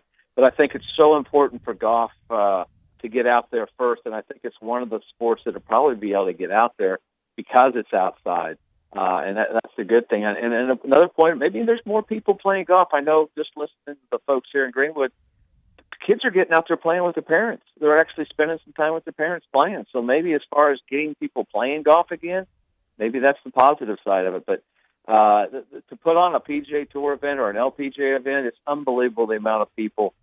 And you go into the trailers, they've got 6 or 7 trucks with all the different things going on. And when you walk into that production truck, and it's different for all sports, but golf, there's so many pictures in areas. It's not like basketball or football where you're watching the ball. And you look at you walk in there's 30, 40 screens, and they've got a director telling them where to go. It's amazing it can even get on TV and how they put it together. And I didn't realize it until I got into the TV side of it, how difficult and how special those people are that put those things together. It's put the graphic on there. We tend to like to criticize this announcer or that show and all that, but there's so many moving parts with golf. It's so difficult to put on. So when they do put on, the story takes care of itself most of the time, but it is an amazing feat for them to put on one. I agree. I think they're incredible at how well they do it. My point is, though, if it takes 100 or 200, we have to have the legislation. And you know what? At the Schwab in Fort Worth, Texas, they may go, you know what? We're going to make the exception.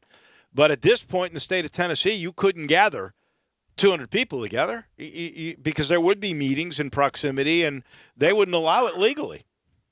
No, and I think that's going to happen in a lot of states. I think that's why I said Detroit and Ohio, that they're going to struggle with that. And that's just the people putting on TV, like you said. That's 100 or 200 people. I don't see that happening until they're 100% sure. I was listening to the president today. He says the biggest decision he's got to make. You're right, because this virus is still going to be around. And so we've got to be going out as safe as we can. I think our whole way of life is changing. I don't think there's any question how we've done things and we've, how we've gotten maybe not lazy, but we've gotten not paying attention to being healthy and keeping our hands washed. It sounds basic, but man, everyone is so paranoid about it now. So maybe that's a good thing out of it. But you're right. Get 100, 200 people together. That's going to be a tough chore, especially just that third week in May. Jim, come November, we all are a little sad this weekend. We were texting today about the Masters, but I've done everything I could, everything in my willpower. I'm not going to be too maudlin and too upset this weekend, because when I think about those people on that front line in those hospitals in New York City, and you mentioned in Detroit and all the hot spots in Memphis, anywhere, when I think about them in those PPE equipment, and they look like they're getting ready to walk on the moon, I'm not going to whine too much about missing a golf tournament. So this weekend, while we don't have the Masters, we think we will in November. How differently do you think the golf course will look and play at Augusta National come November as opposed to how it would have played this weekend? Well, obviously the overseed had probably been kicked in by then because they'll overseed, October or whatever, and it'll kick in. You won't have the azaleas. But I think, and I was listening to Trevor Immelman talk about it, you'll get a different wind direction. You'll get that northern wind direction possibly sometime. So we'll see some of the par fives maybe play a little bit tougher. I think the weather can change. I think it's going to be beautiful. I think the golf course will be in incredible condition. It could be firm.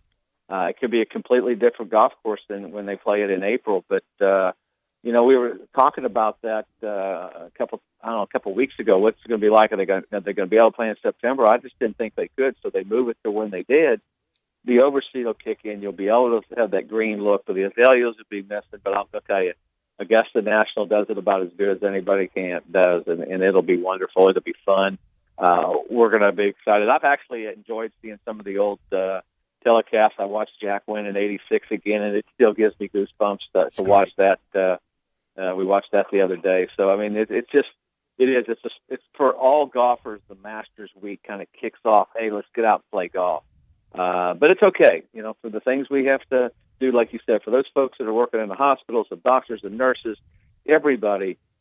It's okay for us to stay home and maybe miss the Masters for what they're doing for us and trying to keep us safe and healthy. It's funny. We were, Brett and I were in isolation, thank goodness, and the radio station is doing the right thing. But we were both during the show watching in silence the '86 Masters. That must have gotten a pretty good number for ESPN, I would bet. And I'm listening in the way the overseeding will work with the Rye and the Bermuda, trying to fight it a little bit. I also heard it'll be a little bit wetter, so it'll be a longer golf course at Augusta in November, which I would guess would favor a long bomber, and maybe we will see a little bit of history. Maybe Rory will be able to complete the career Grand Slam with it. Yeah, I've heard a lot of people say that, and he's even said that he's really looking forward to it because of that. Of course, they can adjust the greens to the firmness they want and the speed they want with the sub-air and everything. But you're right. To get the overseed going, it could be soft. It's an unknown, and that's the beauty that we'll never see probably a November Masters. It's going to be, I think, going to be done on the greens. Of course, distance is going to be a big advantage, but the guys that really understand the greens, that's going to be the big advantage when you think about it, because it's a golf course that no one's really ever seen unless they've gone in and played an early practice round, November versus April. But it's a pretty good chance for Rory. It's interesting to see how these guys have been able to prepare if they have. They're going to take several months off. That's a little bit, trying to get that edge back. But when you look at the schedule, you could see guys win, they could get on a hot streak and win a couple majors. And it could be really a cool fall to see that with the U.S. Open and the Masters coming in there. We're going to have, more majors in one really kind of season than we've ever had. So I heard the talk of that a couple weeks ago that could happen. And when it came out, I wasn't truly surprised. But they're trying to do what they can. But it's going to be fun no matter what. I'm like everybody else. I can't wait to get out there, me going back to work, me back there playing some golf and getting back to watching sports like we used to, because we love it. And there's going to be a lot going on in the fall with college football, NFL, and golf. So it's going to be a busy fall coming up. And some duck hunting for you. Yeah, I went turkey hunting for the first time. I got out of, quarantine, whatever. Went out this morning and didn't have any luck. But it was kind of peaceful to get out there. It was quiet and kind of nice to get out there. But I haven't left the property much. But, the hunting season, that's the beauty of my job when the season was happening, is I was able to take basically November and December, part of January off. It's perfect for duck and deer season, and I haven't duck hunted as much as I used to, but it's been fun but we're going to be pretty busy, I think, come this fall. Hey Jim, I've been watching these retrospectives. Dave mentioned it, and I was watching Tom Watson and the hard luck he fell into in '75, and I remembered it as a young guy. Man, he just looked so crushed and dejected sitting on that couch in Butler Cabin with Clifford Roberts and Johnny Miller, and of course Jack Nicklaus had won. And I started thinking, is today's version of Tom Weiskopf wildly talented, just that beautiful swing? Could that be Dustin Johnson's fate, that he's this generation's Tom Weiskopf? Possibly. Completely different personalities. Dustin is an amazing athlete. Tom Weiskopf was phenomenal. Like you said, golf swing. But he would get so frustrated with himself. But he was incredible. I mean, the thing was, he was trying to beat Jack. It was kind of like, good luck. Kind of like Ernie Els and everybody trying to beat Tiger. Or your contemporary David Duval that destroyed David Duval. That's the crazy part of it. He was always, I went to Ohio State. I'm under Jack's, shadow or whatever. So I think that beat on him mentally more than anything, and he wanted to beat him so bad. But you talk about a golf swing in a game that could really play. But Weiskopf was phenomenal, but you're right. It beat him up mentally, and when you lose and you put so much into that, and it just crushes you to see someone. There's one thing to get beat, and there's another thing to beat yourself. I didn't mind as much. I mean, I'm a pretty sore loser, but a much worse winner. I tell everybody, but I was just kind of like, I don't know, man. I hate losing. But if I get beat, that's one thing. But when I beat myself, that was the thing that really drove me nuts more than anything. Talking to Jim Gallagher. Jim, how do you think the PGA guys are getting ready now? That's the beauty, is the golf is basically an isolation sport. Do they have access to driving ranges, or have they all got simulators in their house? What do you think they're doing to get ready in case we go to Fort Worth at the NMA? That's a great question, depending where they live. I know a lot of them have to be able to go to a golf course with a teaching center. I know Florida shut down golf courses, but maybe you sneak back there and you hit some balls out of a bay, or you hit some balls. I've seen some guys practicing. I've seen guys just taking time off. The person that's probably going to benefit the most might be Tiger Woods, because he's going to get healthy again. Because I think he was pretty beat up, and I think watch out for Tiger Woods to make a little bit of a run. He'll be healthier. So I think the guys who were beat up, maybe even. You look at Brooks Koepka, got bad knee. He was beat up. Maybe he gets healthy again. Same with, Dustin, there's a bunch of guys who were beat up. Now they've got time to physically heal. I think the hardest part is when you take that time off, is just that mental sharpness. But I think these guys are doing enough. They're obviously working out. It's been fun to watch Rory and Billy Horschel do this Peloton bicycle challenge. No, I wouldn't get anywhere near that, but they've been going at it just to kind of keep some competitive spirits going. But I think these guys will have they've had ways to prepare, hit balls. It's just different. You can hit all the golf balls you want. You spend all the time you want on the range. You can go run around, play with out there a couple holes or whatever. But it's when you get in that competition, that's the hardest part to get back to, and that's the guys. But I think the guys who have been beat up and unhealthy, I think it's going to be a big advantage, and it makes for a lot of fun watching these guys get back. Since you mentioned Jim, since you mentioned Tiger Woods, let's say we get back. Let's say for that first big event, the PGA, and he's healthy. He's even said he would have been healthy enough to go this week at Augusta. He's at 82 PGA Tour wins. He's at 15 majors. Give me the over/under on what you think he ends up with 10 years from now. I think he can get it. I think a Masters is obviously his best chance. I think he could get another one of those.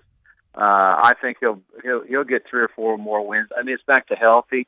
I never dreamed he'd be where he was. So I'm not the expert on like everybody else. We thought he was done. He thought he was done, and he came back and did what he's done the last year or two. But if he's healthy, watch out. I think he'll win another major. I don't know that he'll beat Jack's record. Augusta's obviously his best chance for doing those things and winning the majors. But I think he'll win 2 or 3 more tournaments. I think he'll get 85, 86 wins. But I think he'll get at least one more major. I don't know. I would have said that a couple of years ago, obviously, when we saw where he couldn't get out of the golf cart and walk. So, but I don't know that he'll beat Jack's record, but I feel like he'll get at least one more major. Final thing for Jim Gallagher Jr., the 1995 champion of the FedEx St. Jude Classic and Ryder Cup champion, or part of winning Ryder Cup team in 1993 at the Belfry. Jim, the picture of you and Sissy and your family on your Twitter page, just gorgeous. I want you to roll through, because on a football weekend at the Gallagher household, it's almost impossible for somebody not to have a winning team. Roll through all the SEC connections with your family, never mind your cousins or her cousins in Mariana and the Arkansas cousins. Go through just in your family the SEC connections.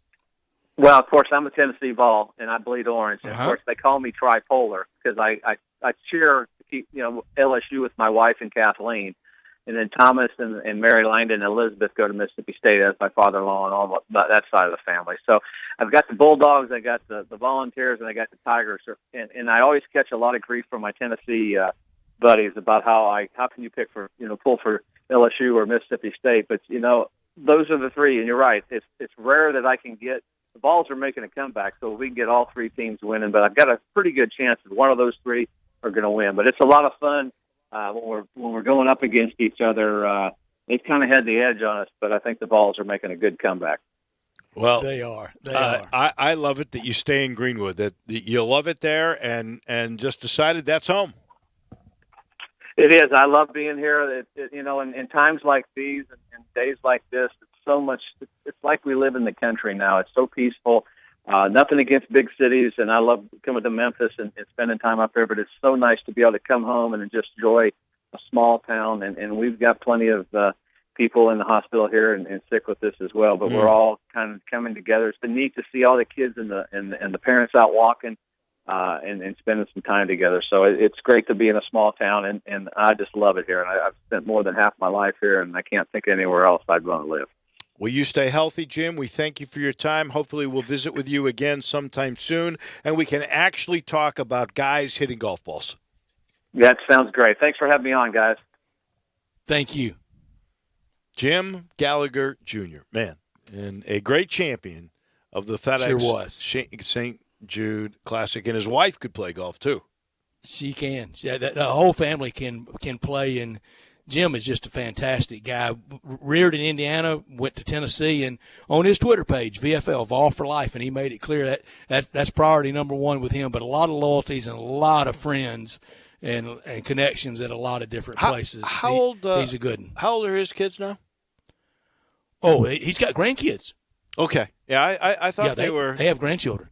They were out there. Well, I can't wait for him to get back. I hope he's right. And I do think the one sport they could do, if we can get past the masses, because it takes so many people to do a golf tournament the way we are used to watching golf. For sure. But I do think this is the one sport that really could start without galleries, and it would work. And I know these guys want to get back out on the golf course, and it's spaced, and you're not hitting one another. There's no contact. The only contact might be between the caddy and the player. And honestly, in all that regard, if the player could take the clubs in and out of the bag if that need be too. So there are a lot of different ways you could probably do this safely. I know we're going to have to wait a couple of weeks, maybe a couple of months. And Jim mentioned it, Dave, and we've had a couple people reference this. When we return to sports, we're going to see a very 70s type sports world, I think. And he mentioned, we might just go to the golf course and be behind the ropes, and there's not the hospitality suite and the skybox and the luxurious areas. It's just it's a lot more simpler times, and it could be both for the social distancing and the economic aspect of it. Great text here from somebody with knowledge, obviously, on golf. On the First Bank text line at 67129, he says, Tom Weiskopf got even with golf when he assisted in designing the 16th hole at TPC Scottsdale, which is the par 3 where everybody gets booed. Now, one thing that always hurt Tom Weiskopf that he has a little bit in common, I think, with Dustin Johnson is they never knew when to leave and go home. You party a little too much? Is that what you're saying? Yes. Yeah. Weiskopf, to me, though, the difference is Weiskopf, his anger got the best of him. He ran hot as a firecracker. Some people think that Dustin Johnson doesn't care enough. Exactly. It's a 180 that he doesn't have enough of that fire and that passion. Well, Tom Weiskopf's father-in-law wasn't the number one human ever from a country either. No. Certainly the best athlete or the best known athlete from that country, and that would be the great one, Wayne Gretzky and Canada. Are they officially married? Is that officially his father-in-law? I know they have children together. Oh yeah. Okay. Oh, yeah. Okay. He's on Gretzky 1 when he's flying around. And they say they're real tight, that Great One and Dustin Johnson are really tight. Good. I hope everything is smooth. What a cool father-in-law! Oh yeah. Hey, I want you to meet my father-in-law. It's Wayne Gretzky. Well, when you're gonna have a group that's gonna play in the in Pebble Beach Pro-Am, and you go, yeah. I think I got one for you. You want me to bring my father-in-law? Well, who? Yeah, Wayne Gretzky. Sure. Come on. A guy that literally could win prime minister election in Canada on a write-in ballot. Yeah. That is about right. All right, we got to take a timeout. When we come back, we'll be joined by Peter Edmiston from The Experience in the Morning with C.J. Hurt and, of course, The Athletic. He's next on Sports Time on Sports 56 with Wolo and Stats. Greg Gaston and Eli Savoy get you through the midday with Sports 56 Middays. Delivered by FedEx. Weekdays from 10 till 1 on Sports 56, 96.1 and 87.7. At Jason's Deli, you can stuff yourself full of great deli food that's healthy, fresh, and best of all, it's not expensive. Jason's Deli is all about choice. Whether you're looking for a gluten-free menu, vegetarian sandwiches, healthy kids' meals, or if you'd like to invent your sandwich via the build-your-own selections, Jason's Deli has you covered. And they only use fresh, wholesome ingredients. Choose from the club and specialty sandwiches, paninis, wraps, soups, salads, pastas, and much more. I love the cleanliness in the restaurant, the hospitality, and of course the cost. They have a huge salad bar and great soups, including Southwest chicken chili, fire roasted tortilla, organic vegetable, tomato basil, and many, many more. And if you're planning an event, their catering department is fantastic and can handle any size party. Go check out Jason's Deli's 4 locations. On Ridgeway in the Park Place Center, that's my favorite, on Germantown Parkway in Cordova, at Poplar and Highland, and on Goodman Road in Olive Branch. Hey everybody, this is Coach Penny Hardaway. There's a comfort in being home, and to me, comfort food and family makes Memphis the place to be, along with having the best basketball fans in America. I like pulling into Corky's and getting one of their family party packs. How can you go wrong with pork, beans, slaw, sauce, and buns for only $5.99 a person? It is so easy. I can call ahead, order online, or just pop in. Tailgating can't get any easier. Tell them Penny sent you. Encore flavor, Corky's barbecue. O'Reilly. When you need auto parts, O'ReillyAuto.com is just a few clicks away. We offer convenient options for you to get your parts quickly. Order online and pick up for free at your local O'Reilly Auto Parts store. We'll even bring it out curbside. Or you can have your parts delivered right to your door with free shipping on most orders over $35. Visit O'ReillyAuto.com. O'Reilly Auto Parts.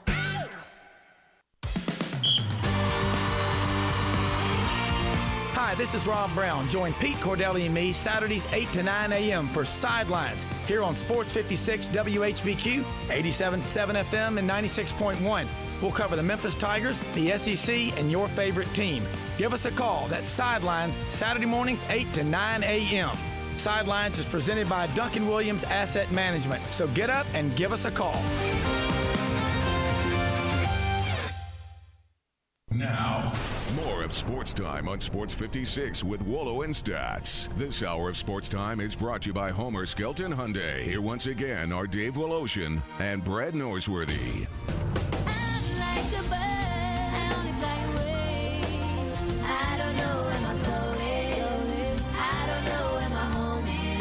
Halfway through to the weekend for both Stats and I. Nice to have you aboard. Peter Edmiston coming your way in a matter of minutes. It's brought to you by the commissary and, yes, Walker Taylor's company. Both the Germantown commissary and the Collierville commissary still doing their thing. He's working his tail off to make sure people are still employed and that all of you who love his barbecue, who love his ribs, who love that pulled shoulder, that pulled chicken, the full chicken, the tamales, whatever, the icebox lemon pie, which is a big weakness of my friend Stats, or the banana pudding, among many weaknesses, which is a big weakness of me. We all love it, and you can go. I'm a weak, flawed human, Dave. That's why I need this weekend. Yeah, well, I'm definitely ready for the weekend myself, and I may have to stop by. We do wish everybody a happy Easter, and if ribs you want those on the menu, go get them this weekend. Put them in the icebox. They'll be ready for Sunday. It's very simple. You can pick them up in Collierville, that's Poplar and Houston Levy Road. You can do the drive-through. That's big. Gets a little busy about dinner time because they are doing good business. But space it out or be patient and you'll get through. Or you can go to the original location in Germantown in that little quaint area. Old Germantown, I guess, is what they call it. And you can go do curbside there. You can actually phone ahead and give them a credit card number so nothing gets passed that way. They're very sanitary. They're very aware about social distancing. No questions asked. The commissary is still open for business, both in Germantown and in Collierville. Hey, Dave, and I think Peter can appreciate this before we bring him on. I tell people on the spiritual front, I know I'm in good shape. The good book says there are many mansions, and I know I have one. Just a lot of stuff to go over when I get there. Well, it's a line item. my hope is we've got a lot of stuff to go over with you before you get there, that you're around for a while. Same with Peter Edmiston, who is. Hey, Peter. I guess you must be homeschooling, right? I've seen so many jokes about how the kids homeschooled have been suspended or run out of the house. How are we doing with that, Peter? Oh, we're still doing it. It's happening. I'm the homeschool dad, pretty much. My wife and I are, sharing the duties. So, when she's working, I'm homeschooling, vice versa. We got to make sure that somebody's there to take care of the kids and actually teach them something, which is, that's the tricky part. My kids are sick of me. My wife's sick of me. It's just quarantine stuff. Basically, everyone's sick of me. At this point, I'm sick of them. We're all sick of each other. But at least we're not sick. So that's the good news. That is the really good news. And by every model, the Vanderbilt model that came out today, and everything is saying, look, we got to keep doing this. Yeah, absolutely. I mean, I think it's all going. I wouldn't say according to plan, but I think that we're seeing, some positive signs here and there with when it comes to the social distancing stuff, and it's a hard thing to kind of put an exact number on because, it's hard for us to have this lapsed data to say, well, the numbers we're getting now or, stuff that are affected by what happened 2-3 weeks ago because it takes the virus that long sometimes to manifest itself. So we don't know. It's not as simple as, okay, I'm going to stop this and then, tomorrow I'm going to see a whole big result. It's a little bit like going on a diet. I mean, you start dieting and, it's going to take you a few weeks to figure out whether or not you're on the right track, whether you see some significant progress, but it doesn't mean you should stop. And if you lose, the first 10, 15 pounds and you're trying to lose 50, it doesn't mean you need to go out and, get a whole bunch of apple pie and start scarfing it down. I mean, just kind of keep doing what you're doing. Got to keep doing what you're doing. And I think we're making strides. Peter, I fully admit I have zero trust and faith in Rob Manfred. So 2 weeks ago, Adam Silver proposed maybe bringing everybody to one site and quarantining, and I gave him praise for it. And it's because I trust Adam Silver and I don't trust Rob Manfred, but also it would be simpler for basketball with the numbers, with the roster sizes, to come to one site. Do you think that is still in all the many mix models and plans they have? Do you think they are still harboring hopes of trying to get at least 70 games in for the TV deals for the NBA? I mean, I think they would, in terms of hope, absolutely. They would hope to be able to do that. But, hoping is not the same thing as actually getting a workable plan. And the more you start to think about what that would entail, the trickier it becomes, even with your, a smaller numbered sport like basketball versus baseball. It's very difficult because as you've seen with like the Chinese league, for example, or the Japanese league, as they started to try to incorporate this stuff and to work themselves back into it, Korea is only now, the Korean Baseball League is starting to have some intra-squad scrimmages and things like that they're working through just now, and they have a phenomenal feel on this thing. But the stakes and the way that they've gone through it. There was a piece that was written by, I think it was Jeff Passan, but it was worth checking out this week. It was on ESPN.com. You could check out what they talked about the steps that they had to go through to actually make this happen, and they are, way ahead of us when it comes to, full testing of lots of different people, lots of different contact points, making sure that all of that stuff is taken care of. They've got all that stuff pretty well, like ahead of where it's supposed to be here. What we would have to do in order to make this thing work is kind of crazy, in terms of the amount of tests that we're going to have, the amount of work that's going to have to be done when it comes to all that stuff is crazy. And so, like, the idea that this is a situation that, you could simply come back and have it all work out, it's not going to happen. They test these guys quite a bit. They have temperature checks constantly. They are constantly monitoring every little detail, every little thing that goes on with all of these folks. They're making sure that all of it is taken care of. And if there's one little deviation in temperature, then the whole practice is called off. Everyone goes home, everyone's done, and they're done for a while. And so it's just, you're on pins and needles. You can feel like, oh, everything's great. Oh, we're in good shape here. And turns out, no, we're not, because one guy gets an elevated temperature and we're done for another 2 weeks. So, like, is that a workable plan for everybody? Is that something that makes a lot of sense? No, it's just hard without widespread testing. It's hard for me, even in a quarantine, even in there's just too many things that can go wrong.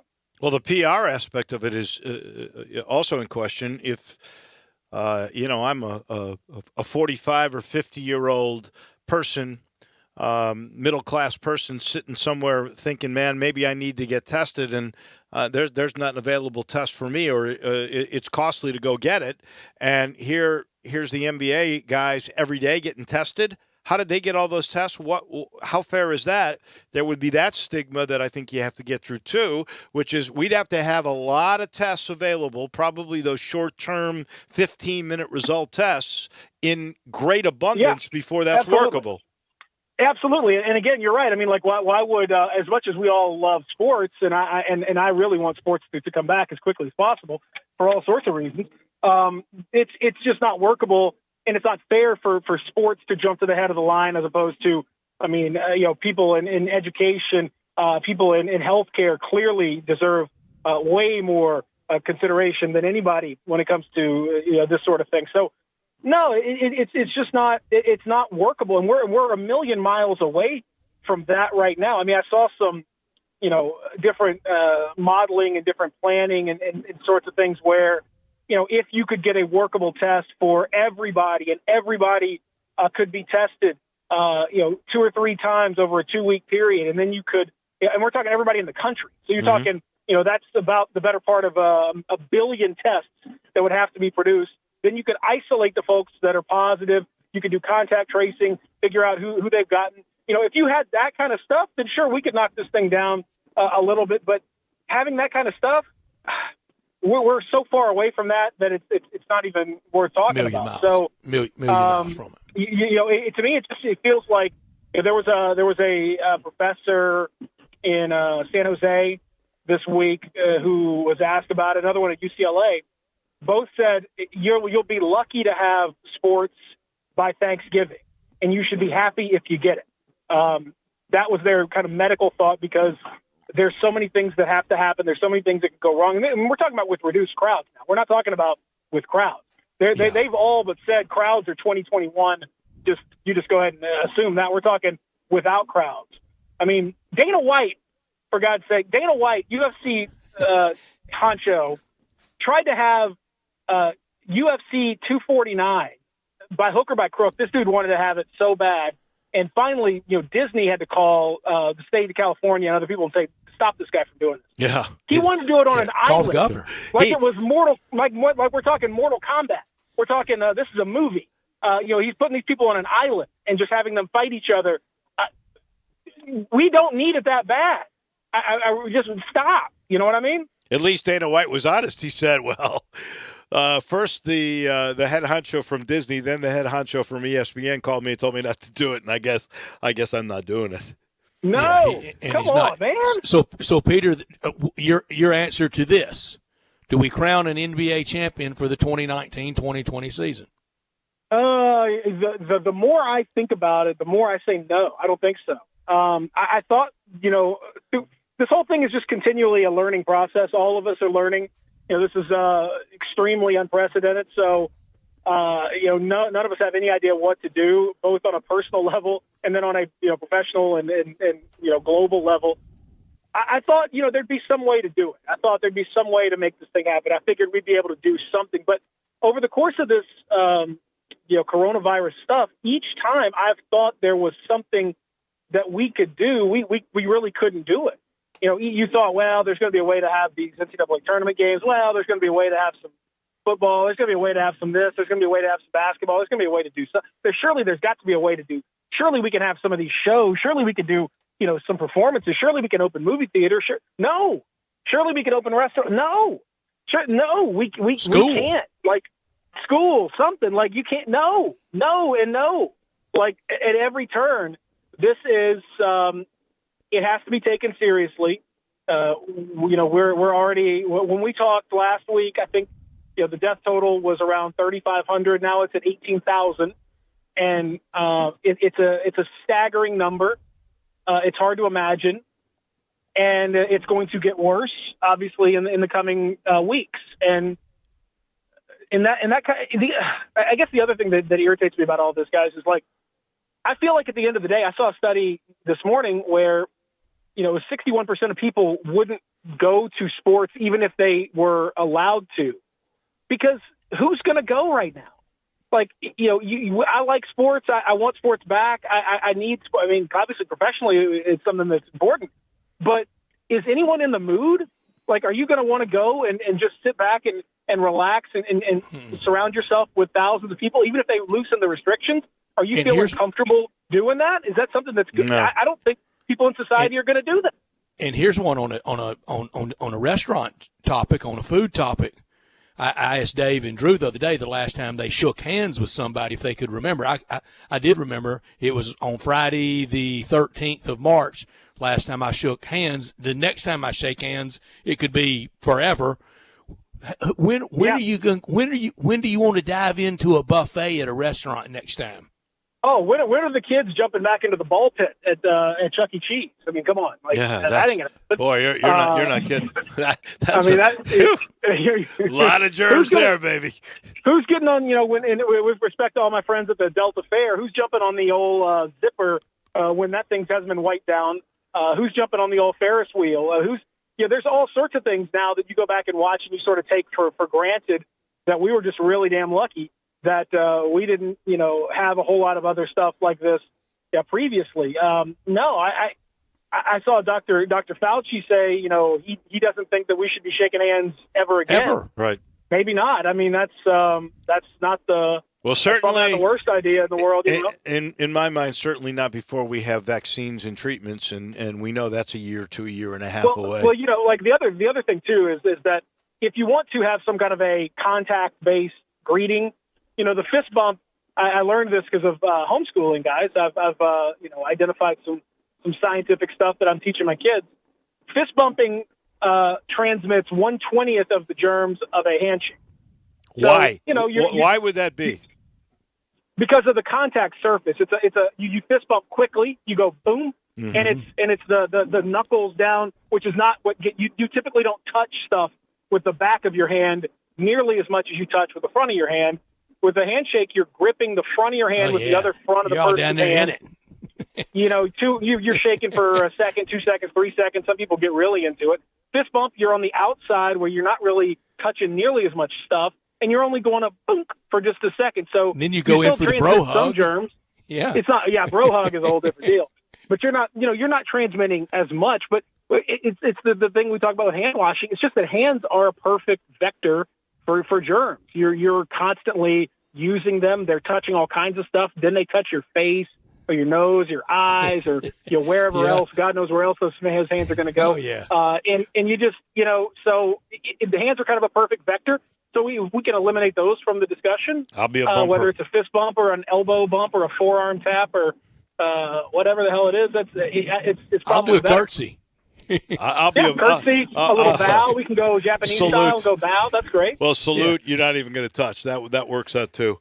I think I'll be a bumper. I kind of like that. I guess the last thing here is if we are going to crown some sort of champ. I mean, I think the Milwaukee Bucks deserve something. Make them the regular season champions.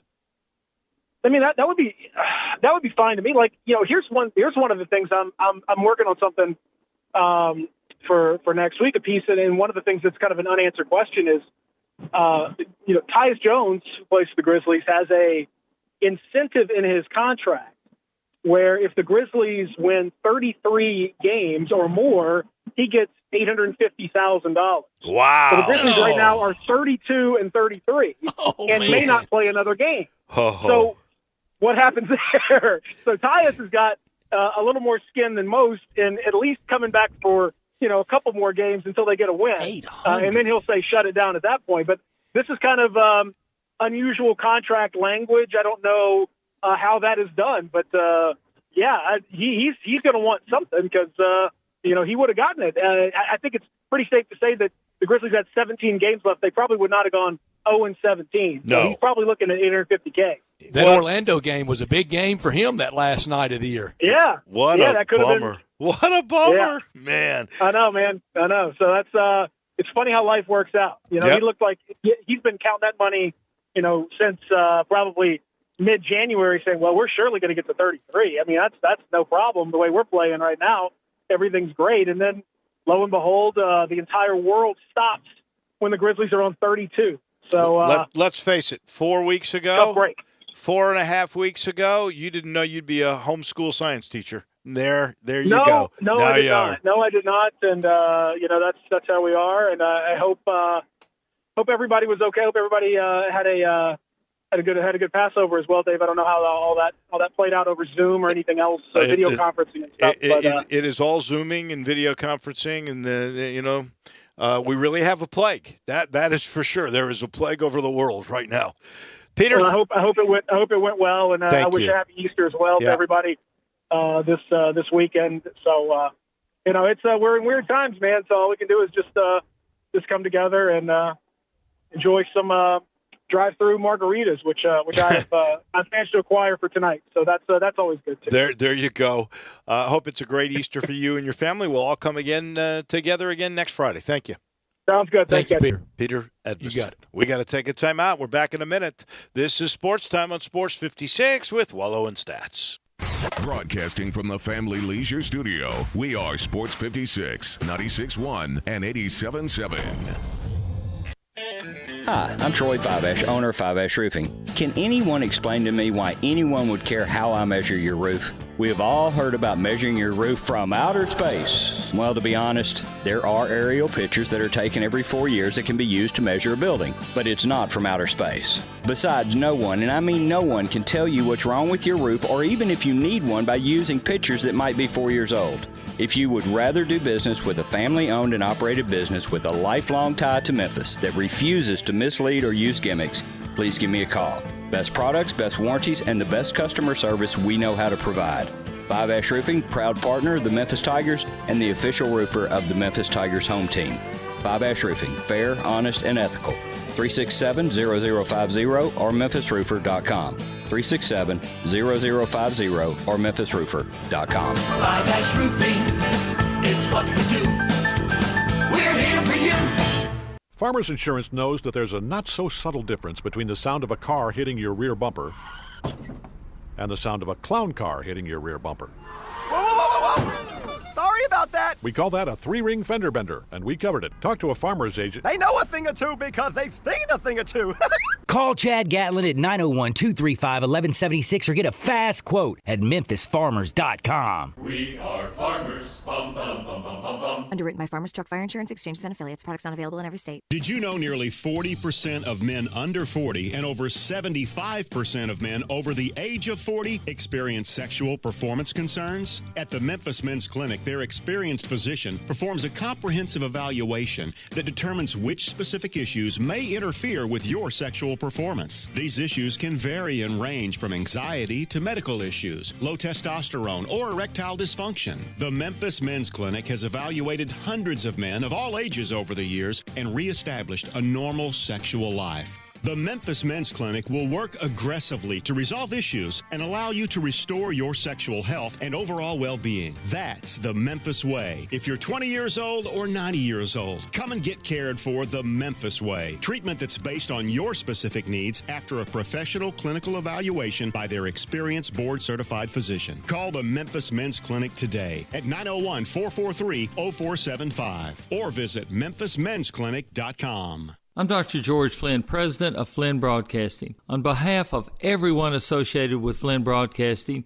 we want to wish you good health, especially in this coronavirus situation. You can be the hero. All you have to do is practice social distancing. That's right, 6 feet away from other people, and you'll be part of the solution, not part of the problem. Also, if you feel ill and have a cough or fever, get tested. so you'll know if you have coronavirus or not. I'm Dr. George Flynn with Flynn Broadcasting. We'll keep you connected while you maintain your physical social distance. So keep listening to this Flynn Broadcasting station, because we're in this fight with you, and we're going to help you stay connected.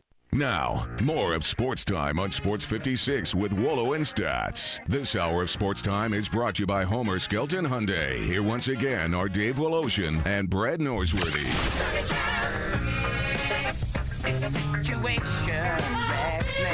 We'll put a little exclamation point here on hour number 2. Wolo and Stats getting ready for the weekend. Don't forget Andy Shipman coming up at the top of the hour. Isaac Bruce, the Hall of Famer, will be with us at 5:30 today. Dave, tomorrow night would have been the last Saturday home game of the regular season for the Grizzlies. That will be game missed number 15. Monday night would have been the last home regular season game at all of the season. That will be game missed number 16. And then Wednesday night would have closed it out. Tuesday and Wednesday night league-wide for everybody. Wednesday night would have been the Grizzlies on the road at Houston. So that would be 17 games missed, 65 played, 17 missed. That equals 82. For the Grizzlies, this week they made Taylor Jenkins available for a conference call, for a media availability via conference call. Sometimes in the next 2 weeks to 3 weeks to a month, don't you think it's time for Robert Pera and or Jason Wexler to have something along the same lines and address exactly what they're going to do with season ticket and tickets purchase refund for the regular season, and if anyone bought for postseason? I think they should. I just what they're thinking. I mean, the owner of the team, that would be the ideal one. If not, the business manager, that's Jason Wexler. That would be the next guy in line if it's about basketball. And we just heard, as you said, and we played a bunch of that interview from Taylor Jenkins. So we sort of know basketball-wise, if you were going to make moves, you want to talk about the draft, that would be nice to have Zach Kleiman come on. He can only tell you so much. And let's face it. There's going to be eight missed home games from the time that it was shut down through Monday night. That's significant money for people that they're sitting on in a time that people need every penny they can get their hands on. Well, that's I would imagine on average somewhere between $800 and $1,000, so per ticket. So you're right, and to know what they're going to do with that, whether per game, no, it wouldn't be that expensive per game. No, if it's 8 games, it's about. I got you. 100 tickets, 100 a ticket, but there are some that are $400 those tickets. So on average, I'm going to say about $100. That's $800 per ticket, and that's 8 games. So it may be $1,000 that you're talking about that you got credit per ticket. And if that's the case, they should tell you what they're going to do, whether they're going to assign that for next year or give you an option on that and maybe make it even more valuable if you say you're going to buy a season ticket for next year. There's a lot of different options. Maybe they haven't figured that out yet, which is why they haven't come forth. I'll give them the benefit of the doubt on that. But shouldn't one of the options be you refund me in now? Sure. I don't want credit for next year. Absolutely. I would say probably – whatever the true value is, you would have the option to get immediately that money back, or you would have an option to get some nice thing, an added value by carrying it over to next year. We're keeping your money, but we're going to assign it, and we'll upgrade your seats, or some sort of some enticement that would make you want to go, okay, I do that, but. In all fairness to them on that, nothing's been totally canceled yet. So until you get the cancellation, you're not going to present them with a plan. But it would be nice to hear from Pera, or for that matter, what Wexler might be thinking about. That I think that's I'm not talking about next week. But as I said, 2 to 4 weeks, soon. Month, 6 weeks. Yeah. We take a timeout, and look, as Adam Silver said, nothing's going to be decided till May, so you might as well wait till May. We're only a third of the way through April. We take the time out. When we come back, we'll talk more NBA. Andy Schiffman, our agent, who usually comes from Chicago, he's coming from Memphis today. He's next on Sports Time at Sports 56 with Wolo and Stats.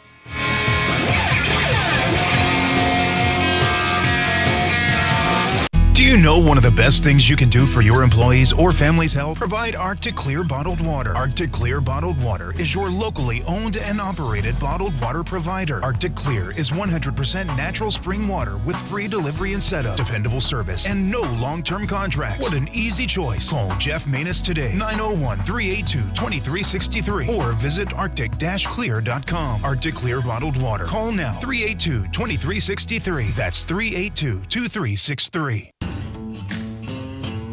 If you're a pro, Lowe's knows your job hasn't stopped. We're here to help with the supplies you need to make repairs and keep people's homes running smoothly at this important time. From our convenient curbside loading to job site delivery to savings on the products you need most, our focus is to help keep your business moving forward. Lowe's is open, and we're pro ready.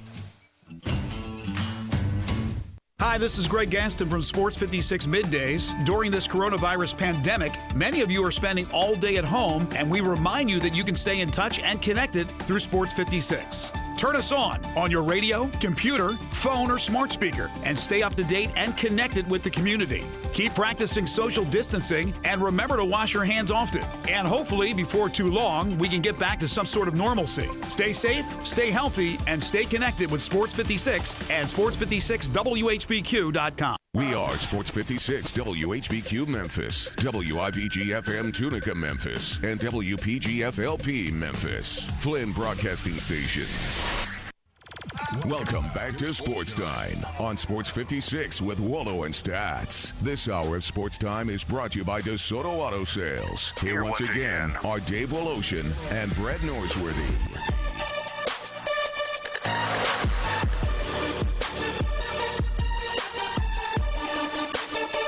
Welcome back in. Final hour of the week for Wolo and Stats on just a gorgeous Friday. Happy Easter to all of you. To those of you who had Passover this past week, and some of you may still actually be keeping the kosher laws and eating only matzah. We wish you a good weekend with all of that.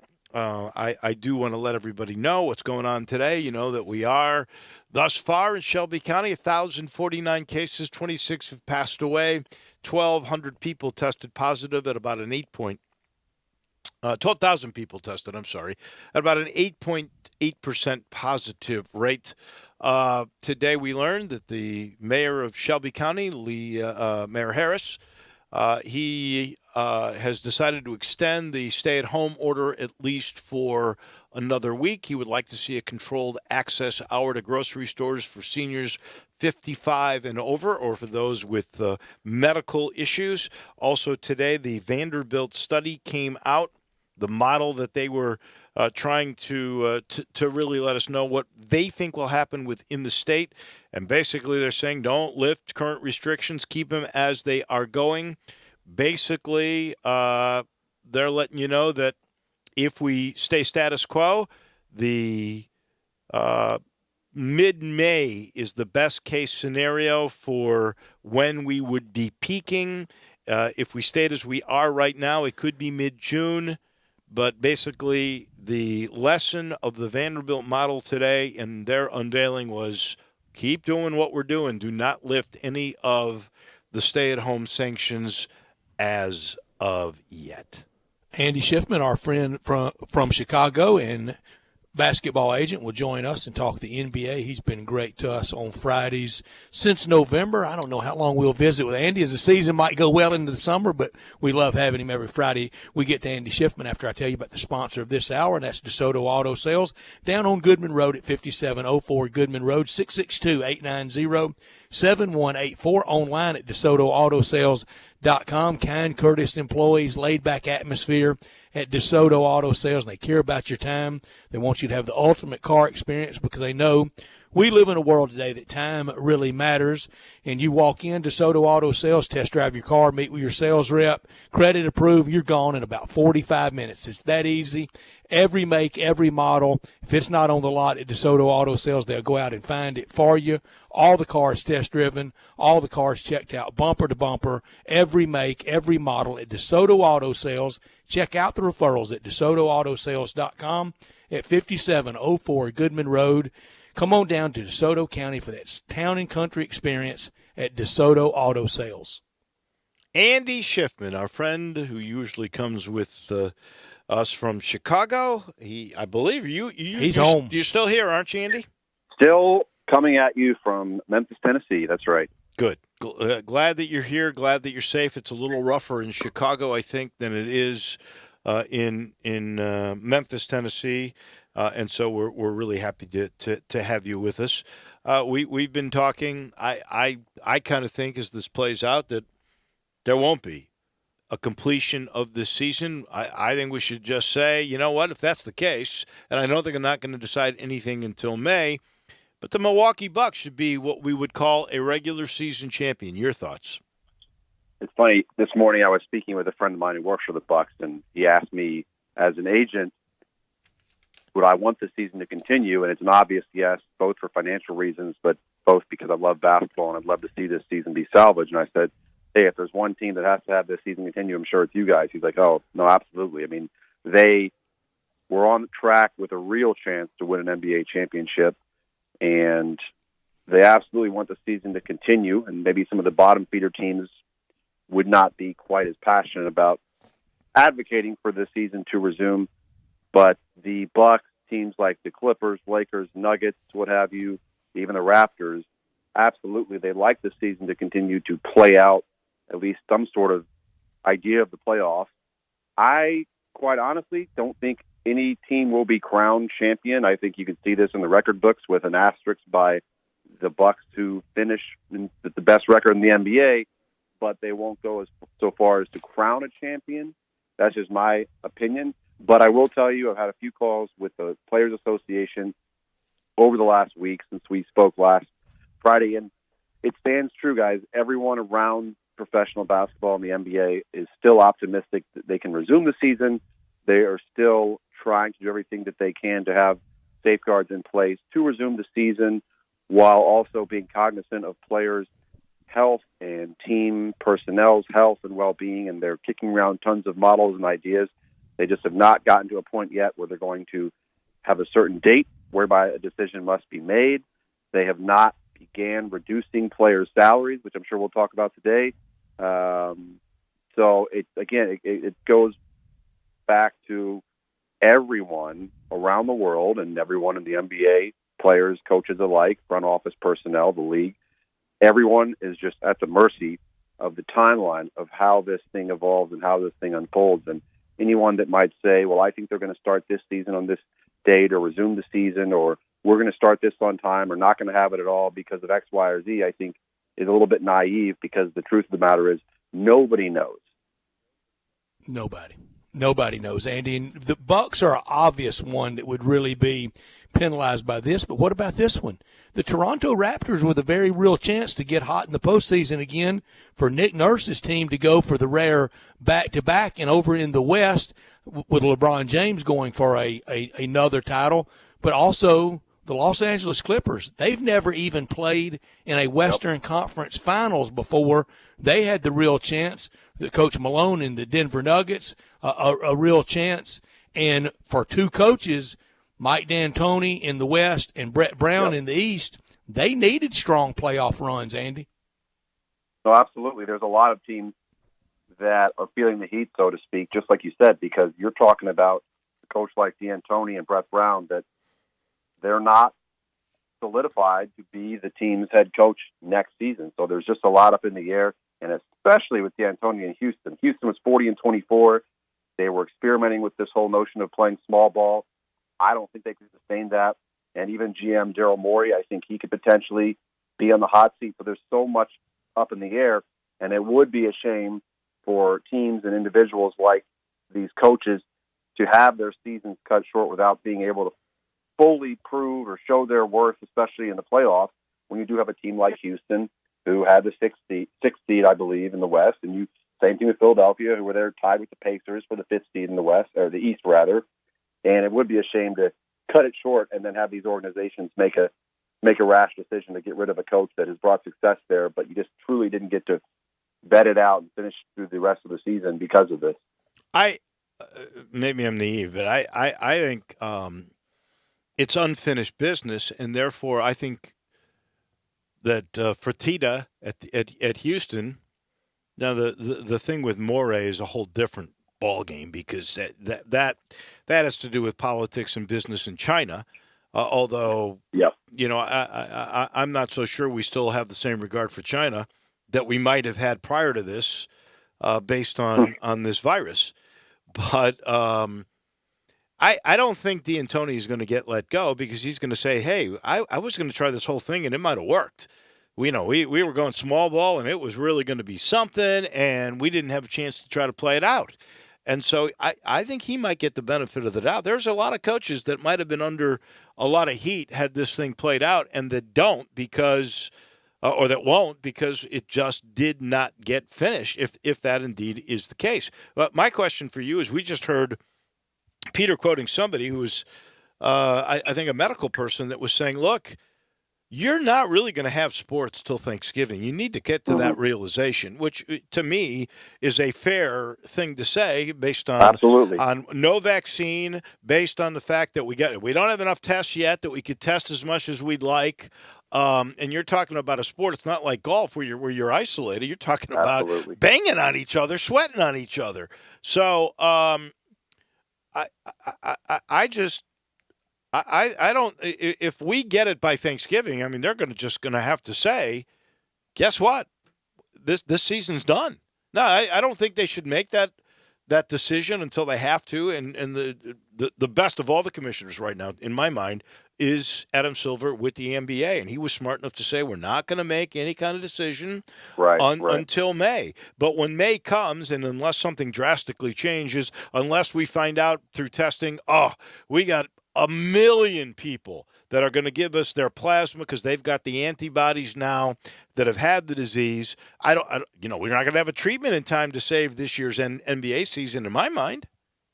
No, I agree. In the latest I saw, Dave, Dr. Fauci was on some sort of podcast or interview with Steph Curry recently, and he said it could take even 12 to 18 months to fully get a vaccine out, have it get properly tested and available to the public. And so I know the NFL commissioner, I believe, came out and said they plan to start the season on time.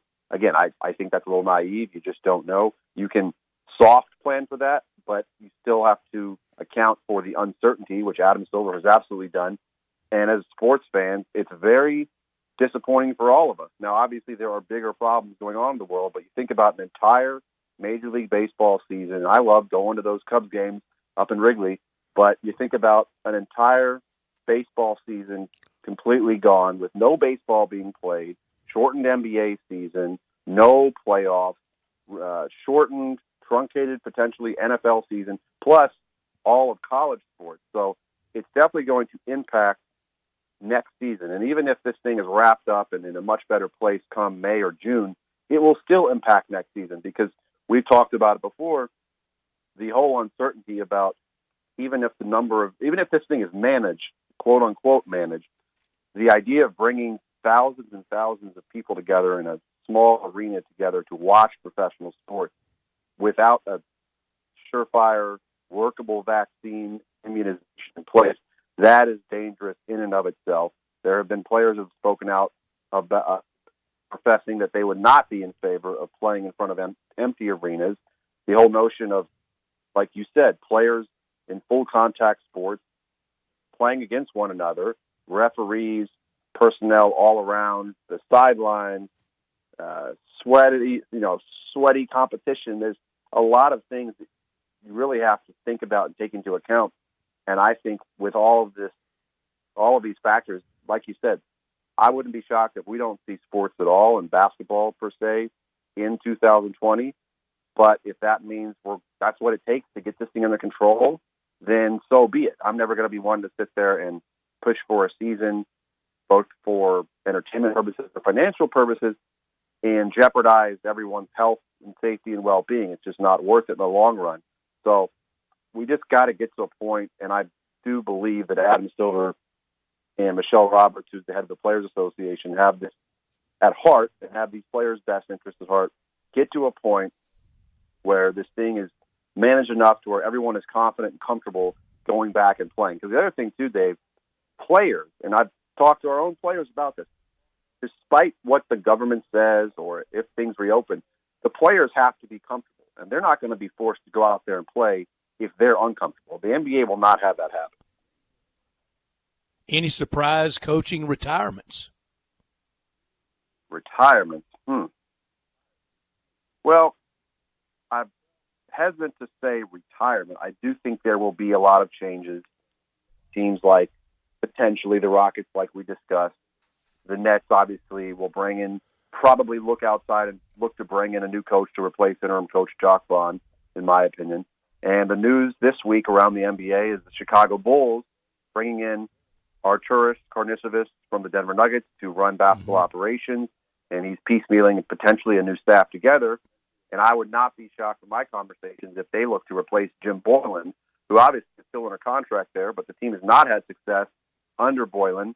And I could see a new regime in the front office bring in their own people, and that includes a head coach. One name that was mentioned was Adrian Griffin.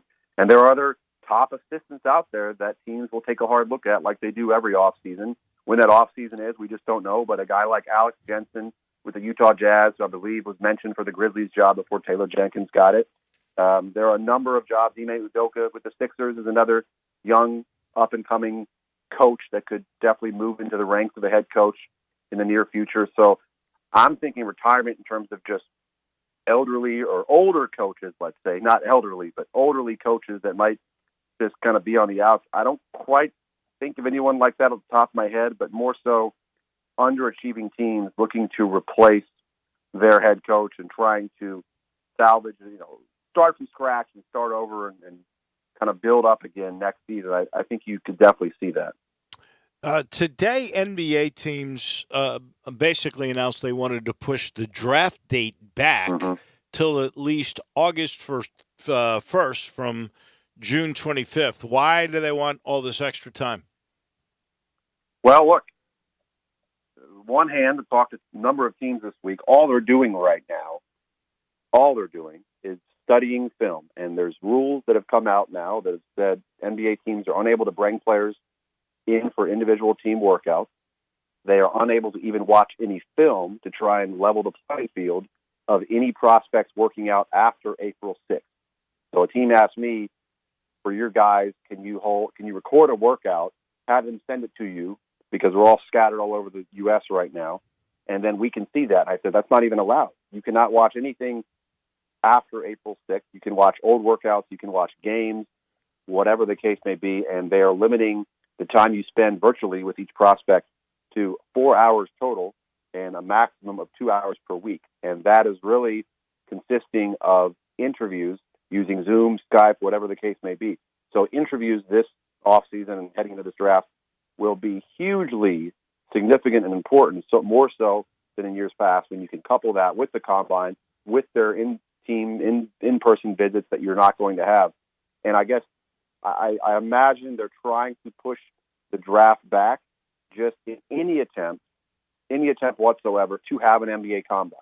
I think the NBA is now solidly set on not being able to bring players in to work out, but they have not said they're going to cancel the combine. And so if you push the draft back to hopefully when you can get to a point where you can have more than 10 people playing professional sports in a group setting, and the combine is always closed to the public anyways, you can televise this and have it like you would any other year when things are hopefully safer and more comfortable. And from the looks of it, that would not be happening in May and potentially even June.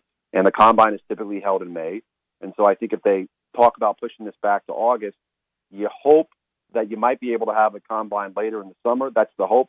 The NBA, though, has not addressed if and when there will be a combine, nor will they until we first figure out if this season will be resumed. I asked you last week, why would you take Anthony Edwards over James Wiseman. And most But mocks have that. Right. Here's what I think. The NBA right now, and again, it depends on who's going to get that top pick. We don't know what's going to happen with the lottery. It could be Cleveland. It could be Golden State, Minnesota, Atlanta, Detroit, New York, any of these lottery teams. You just don't know the way the ball's about. But what is in vogue right now are playmaking, athletic wings that can shoot and score, and Anthony Edwards fits that bill. I understand. I completely get your point, Dave. He didn't set the world on fire when you saw him here in Memphis and multiple games throughout the year. The guy still averaged almost 20 points a game, and he fits the mold of what NBA teams are looking for. He's young, he's strong, he's athletic, he can put the ball on the floor, he can score and shoot at any sort of level. And so you project out where that could be just first and foremost from his physical tools and his athleticism. Think about where he could be 2 years from now. And that's what really, really gets teams excited. And it's not to say that James Wiseman also won't be a franchise-changing player 2 years from now, but he's obviously a different player. He is a big. He's not going to sit there and put it on the floor and blow by you like Anthony Edwards may, or be this knockdown assassin from three. He can score for sure. He can run the floor. He can protect the rim. He can rebound. But in this draft, when you have that playmaking wing also in that mix, more often than not, depending on your roster situation, but all else being equal, teams are going to lean towards more of that wing prototype. Now, if you talked about the NBA 10 or 15 years ago, I think we all can agree, no matter who else is in this draft, James Wiseman is a lock first rounder.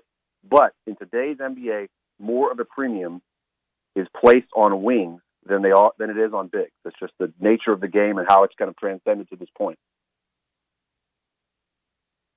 All right. I guess we're just going to have to be patient and like the commissioner said, just sort of wait and see what happens as we get to May. It's just totally crazy, totally impossible to figure out what will happen. I would think they could do without the combines and everything else. All you got to do is go back and look at games. Look at how look at how a player plays on tape, and that would be sufficient. Well, here's my thought on it, and this is my own thought, and also from talking to a number of teams over the last couple of weeks. You're exactly right. At the end of the day, you are drafting a player into your organization based on what he did throughout the season. You're not making a decision based on one individual workout. And if you are, that's very short-sighted. Now, on the flip side, I've had a number of my own players truly help themselves in the workout process. And a good example is Dylan Windler, who played at Belmont all 4 years, was a fringe first-round pick last summer. And through the workout process, he had his absolute best workout with Cleveland, and the Cavs ended up drafting him. Now, if he did not go visit Cleveland, who was picking 26 last year, I do believe that the Cavs would have passed on Dylan.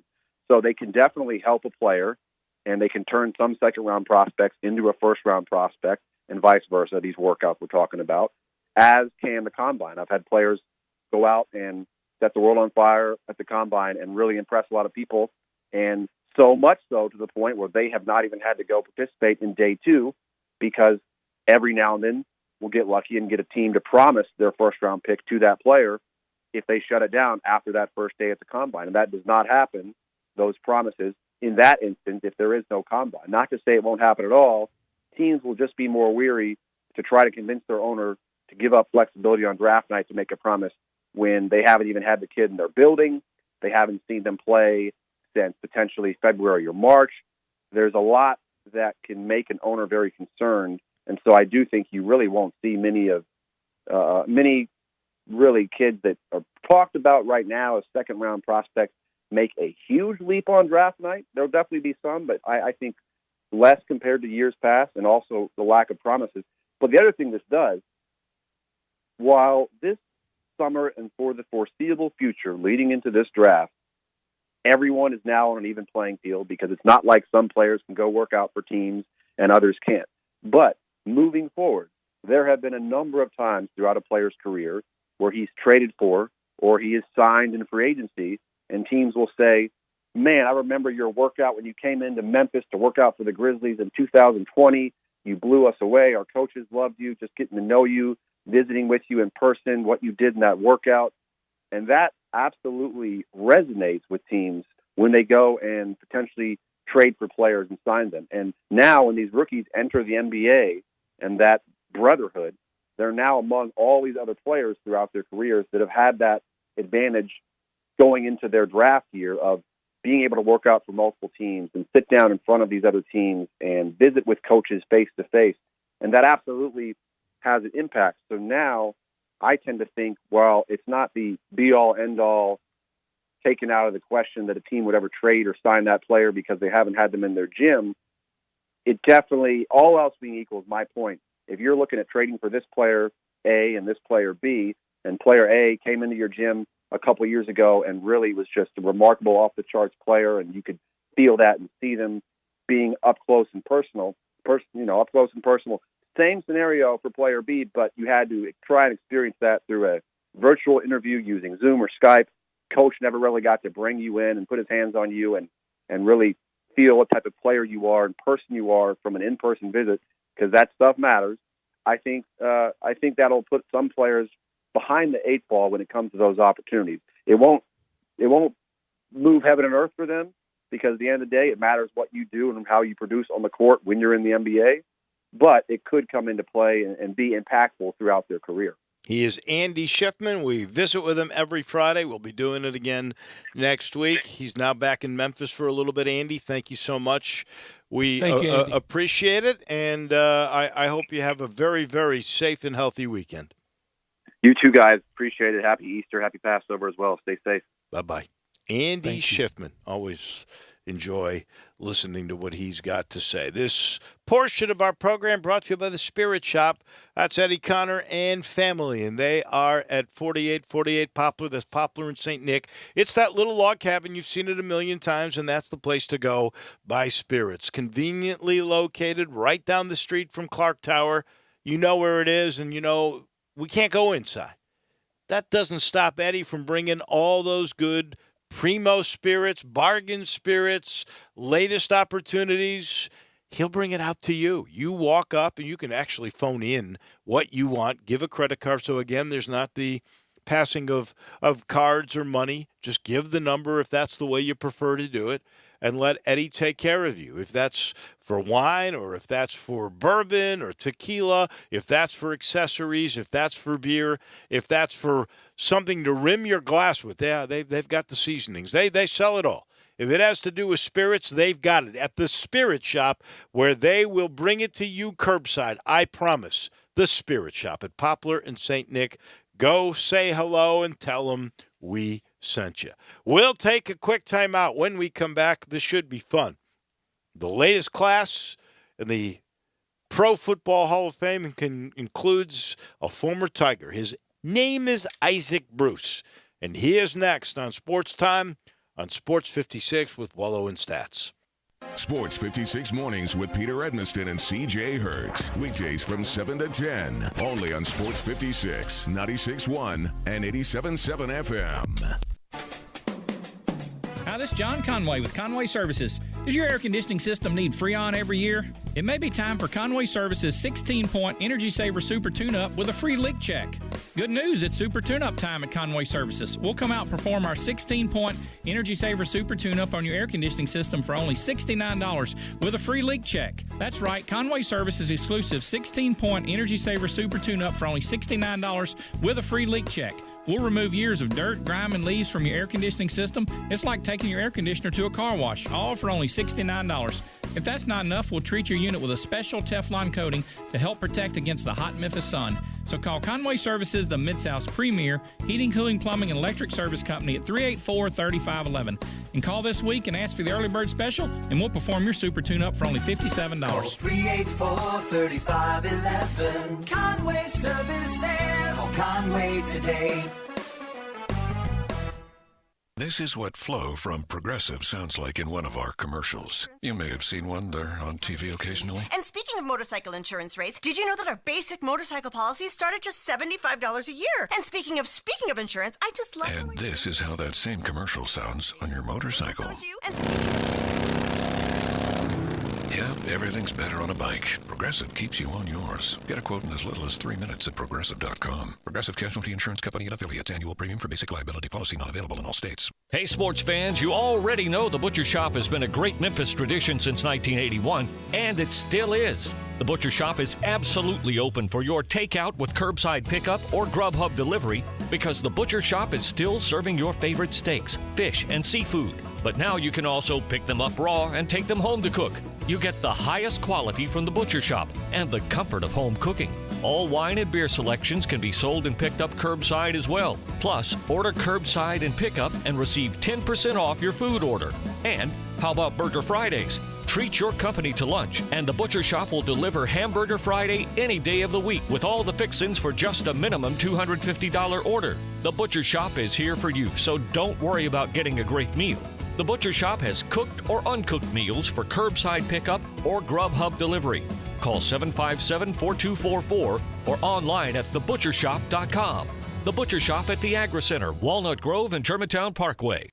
This is a commercial announcement. Newsmax TV is your best source for the latest on the coronavirus story. Even President Trump says he likes Newsmax. Newsmax TV is already the fastest growing cable news channel in America. Now, Newsmax is also doing a poll, asking Americans if they support President Trump's handling of the crisis. So take part in Newsmax's national poll. On your phone, just text the word OPEN to 39747. That's OPEN to 39747. Let Congress and the media know your opinion. And don't forget to tune in to Newsmax TV. Newsmax TV just launched in HD on DirecTV Channel 349, and it's on all the major cable systems including Dish 216, Xfinity 1115, Spectrum, Cox, Optimum 102, Suddenlink 102, Fios 615, Uverse 1220, WOW, Armstrong, and many others. Check your cable guide. And see great shows tonight, including The Chris Salcedo Show, Sean Spicer's Show, and Greg Kelly Reports. So don't forget to vote in Newsmax's poll on Trump. Just text the word OPEN to 39747. Sports 56 would like to recognize local businesses that are out there still feeding and providing for the community via curbside pickup. Let's support local business with your business. These local businesses include East Memphis Ace Hardware, The Butcher Shop, El Toro Loco on Kirby, Bartlett Small Engines, Spirit Shop Liquor Store, Five Ash Roofing, Tactical Guns and Ammo, and Wolf Chase Lemon Brace. Sports 56 appreciates the support of local businesses always, but especially during this time. Thank you. Welcome back to Sports Time on Sports 56 with Wolo and Stats. This hour of Sports Time is brought to you by DeSoto Auto Sales. Here once again are Dave Woloshin and Brad Norsworthy. Come on, Muhammad, that we hit fame. We beat you with the deal, we get insane. Welcome back in, Wolo and Stats with you. So good to be here as we get set for the Easter weekend. It'll be a little different for you, Brett. How are you and your family going to celebrate the Easter holiday where you all would have been together? We'll just have to visit with each other, and I was planning on being gone, so we'd have just visited on Easter Sunday morning anyway. But we'll have to just visit. It's where we are, Dave, and we got to push through the next 3 or 4 or 5 weeks. It might be longer than that, but I think strides are being made, and it's no time to relent now. I mean, we're in the red zone. We got to push it in for a touchdown. Yeah, no field goals. We did hear from that Vanderbilt model today, and they basically said you got to keep doing what you're doing. We're not going to peak. We might peak in the middle of May. It could be later than that, depending on how strict we stay. And so far, we've done really good doing what we're doing. If we relax it now, Dave, why go to the effort to start? This is the time. Peter had a really good comparison to a diet. You're not going to see benefits day one. You gotta keep plugging, and this is the time to keep sacrificing. Yeah, that's all that you can do. By the way, I believe we're going to hear from our friend Isaac Bruce here in just a minute. It allows me to let you know this portion of the show is brought to you by the good folks at Genesis of Olive Branch, the number one luxury car I think that there is on the planet right now, these Genesis cars. Now, I've had a G90. That was the bigger one. Now I've got this G70, and it is literally the best description I've ever heard of it. It is a sports car that has a back seat, but it handles like it's got no back seat. It takes off, and there's so much technology for safety and speed and performance inside, and they last forever. Every new car on the lot, that could be a Hyundai or that could be a Genesis. Every new car on the lot, you get a 10-year, 100,000-mile limited powertrain warranty. And the other nice aspect of that is they have some specials going on right now at both Homer Skelton Hyundai and Genesis of Olive Branch. 0% for 84 months. 84 months, you pay zero interest, and you got 120 days, 3 months before you have to make your first payment. This is why they do such business, and they haven't laid anybody off at Homer Skelton Hyundai or Genesis of Olive Branch. Please get on Lamar into Mississippi. It's Highway 78 there. First exit's Craft Road. Turn left. Go see Chris True and all the gang at both Genesis of Olive Branch and Homer Skelton Hyundai. As promised, the newest Hall of Famer. You know, he was inducted into the Memphis Sports Hall of Fame in the initiated, the very first original class. And then, of course, Isaac, you got the news a little while ago, into the Pro Football Hall of Fame. Many people have been waiting for this moment for a long, long time. So give me your first thought when you finally learned that you got in. And thank you for joining us this afternoon. Hey, no problem, man. Thanks for having me. My first thought, I'd have to say, after I took time to give God glory and to thank Him, was flooded with, just thoughts of my family. And, that obviously included my teammates, a lot of people who helped, me along the journey. It was funny because, I was doing a press conference and I got many questions from many reporters and just my thoughts about, how I traveled to different places. I mean, from leaving Fort Lauderdale to L.A., from L.A. to Memphis, my time in Memphis, just all the places where the places and people that helped my development. It included coaches, and it included Chuck Stobart here, and it included Dick Vermeil at the professional level. And, Isaac, you look back now at that roster and the Hall of Fame teammates that you had, from Kurt Warner to Marshall Faulk to Orlando Pace. Torrey Holt's going to join you. Man, you guys, the fastest show on turf, y'all were loaded, but not all of you were number one picks like Orlando Pace. You even had to play special teams as a rookie, as a younger player. Absolutely. It's the beauty of what we call the NFL, the beauty of football, as I call it. When you search many rosters these days, I mean, you don't find many, top 20. I mean, you have a hard time finding top 20 picks. National Football League is made up of a lot of, drafted, very low or undrafted players who just have a hunger and just have a dream that's sometimes bigger than their talent. So, just to be a mix and a part of that, and some of those guys become leaders, and the way they develop, man, it's always a beautiful thing to see, because football is special, and I call it the greatest team sport. I mean, you need 11 guys to either get 1 yard, make a first down, or 11 people to stop a team or offense for getting the first down. But it's the beauty of football, and it's very special. I mean, played with some talented guys who were very, very committed to their craft, and it paid off for them in a big way. You played for the Tigers in 1992 and 93, 113 receptions, almost 1,600 yards, 15 touchdowns in those 2 years. What do you remember most about the Memphis experience? And give me a good Chuck Stobart story. Oh man, Memphis. To be honest, growing up in South Florida, which was a melting pot. Growing up in, leaving there and heading to Los Angeles for 2 years, which was another melting pot, and then to be right in Memphis, which is the South. I mean, I had never really experienced just what I had when I got there, the atmosphere. So I was happy to be there. I met some of my closest friends that are still friends with me today in Memphis.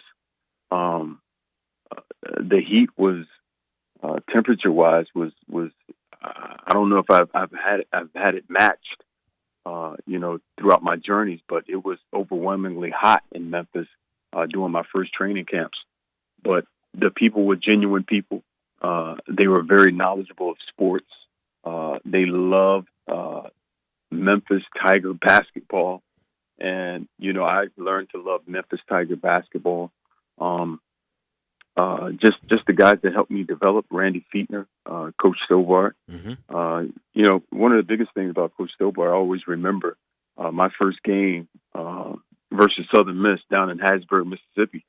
And, he just being a disciple of Bo Schembechler, he wanted to run the football. He wanted to be successful running the ball. He wanted to make sure that we could stop the run. And if we had to throw the ball, that we can complete it. I remember just going down there. We were pounding the football. Russell Copeland and myself, we were kind of on the sideline, because we were very talented guys who had next level talent. So, I just remember Chuck just always saying, run the football, make sure we can go right, student body left, and nearly pulling that game off. But just his intensity, his power, his ability to get a bunch of guys to be proficient in the run game. That's my best story about Coach Stobart. You had so many weapons there. You had you and Russell, as you mentioned. You also had Matt Cody, was the guy who played in the CFL. So there were 3 pro receivers on that team. Absolutely. And sometimes, Matt Cody goes overlooked, but I always felt like he was one of the spark plugs of that offense. I mean, he could do a lot as far as in the slot. And then at the same time, he's a special teams guy who could make a lot of noise doing what he did. So I don't know. I just felt like, we wasted some opportunities that we had. And maybe we put, Tiger football on the map back then when we were playing. And you had a great quarterback. Can you imagine how everybody throws the ball now with that quarterback and you two guys out to fog it around too, Isaac? I mean, the numbers would be double what y'all had then, maybe more so. Oh, I think about it quite often. I mean, Steve Matthews was a great talent, came in slinging the pill all over the place, very confident in his ability to play. And I think we meshed really well. I mean, myself, Russell Copeland, Matt Cody, we had great running backs, Larry Porter, Doc Holliday. And, people tend to forget that the defense that we played with and that we had my 2 seasons was often ranked number 1 in the country. So we were really putting the hat to people and stopping people from scoring points on us. No doubt. And because of those 2 years, and you were so exceptional both on and off the field, I know you got into the Hall of Fame this year, but last year you were part of the original class that got into the Memphis Sports Hall of Fame, and I know Pierre Landesh would kill me if I didn't ask you a little bit about that experience, and it really brought you back to Memphis for the first time in a while. Well, I'll tell you what, in every aspect, that was humbling, just to be on and in that inaugural class, and some of the people that went in with me, the names, I mean, it's some of the greatest athletes and coaches that is a part of the city of Memphis. Hopefully we get that opportunity if it comes around that, we can vote for the next class, because, sitting there, I'm thinking, where's Elliot Perry? Where's Andre Turner? Where's D'Angelo Williams? Guys like that. And I kind of felt like those guys should have been there before I was there. But, it was a great class. I think, just having that Hall of Fame in Memphis is special. I think Memphis has enough homegrown athletes really to sustain what's being started there. So I think it's going to be special. I think this next class will be pretty awesome. But by the way, all those guys will get in, and D'Angelo's not eligible, I don't think, until either this year or next year. But he's definitely going to get in. Okay. He's going to get in. You're right, though, Isaac. There's just so many. When did you realize Kurt Warner had it? You know what? It was probably that first year of him taking over the job. about week 8. It took a while, and I say that because the year prior he didn't get many reps. I mean, he didn't get much action. Definitely in the games he didn't play, and it took a little while for Kurt really to get back into playing mode. And what I mean by that is that his real last game action was probably in the World Football League before he took over as the starting quarterback for the St. Louis Rams. And you started to see it the first couple of weeks. We had enough talent on offense, had enough leaders on the entire team to kind of carry us up to that moment. But football being one of those power sports where you need everyone, eventually you're going to need your quarterback to make some plays. And when that opportunity came, he just started making plays and developed into an MVP.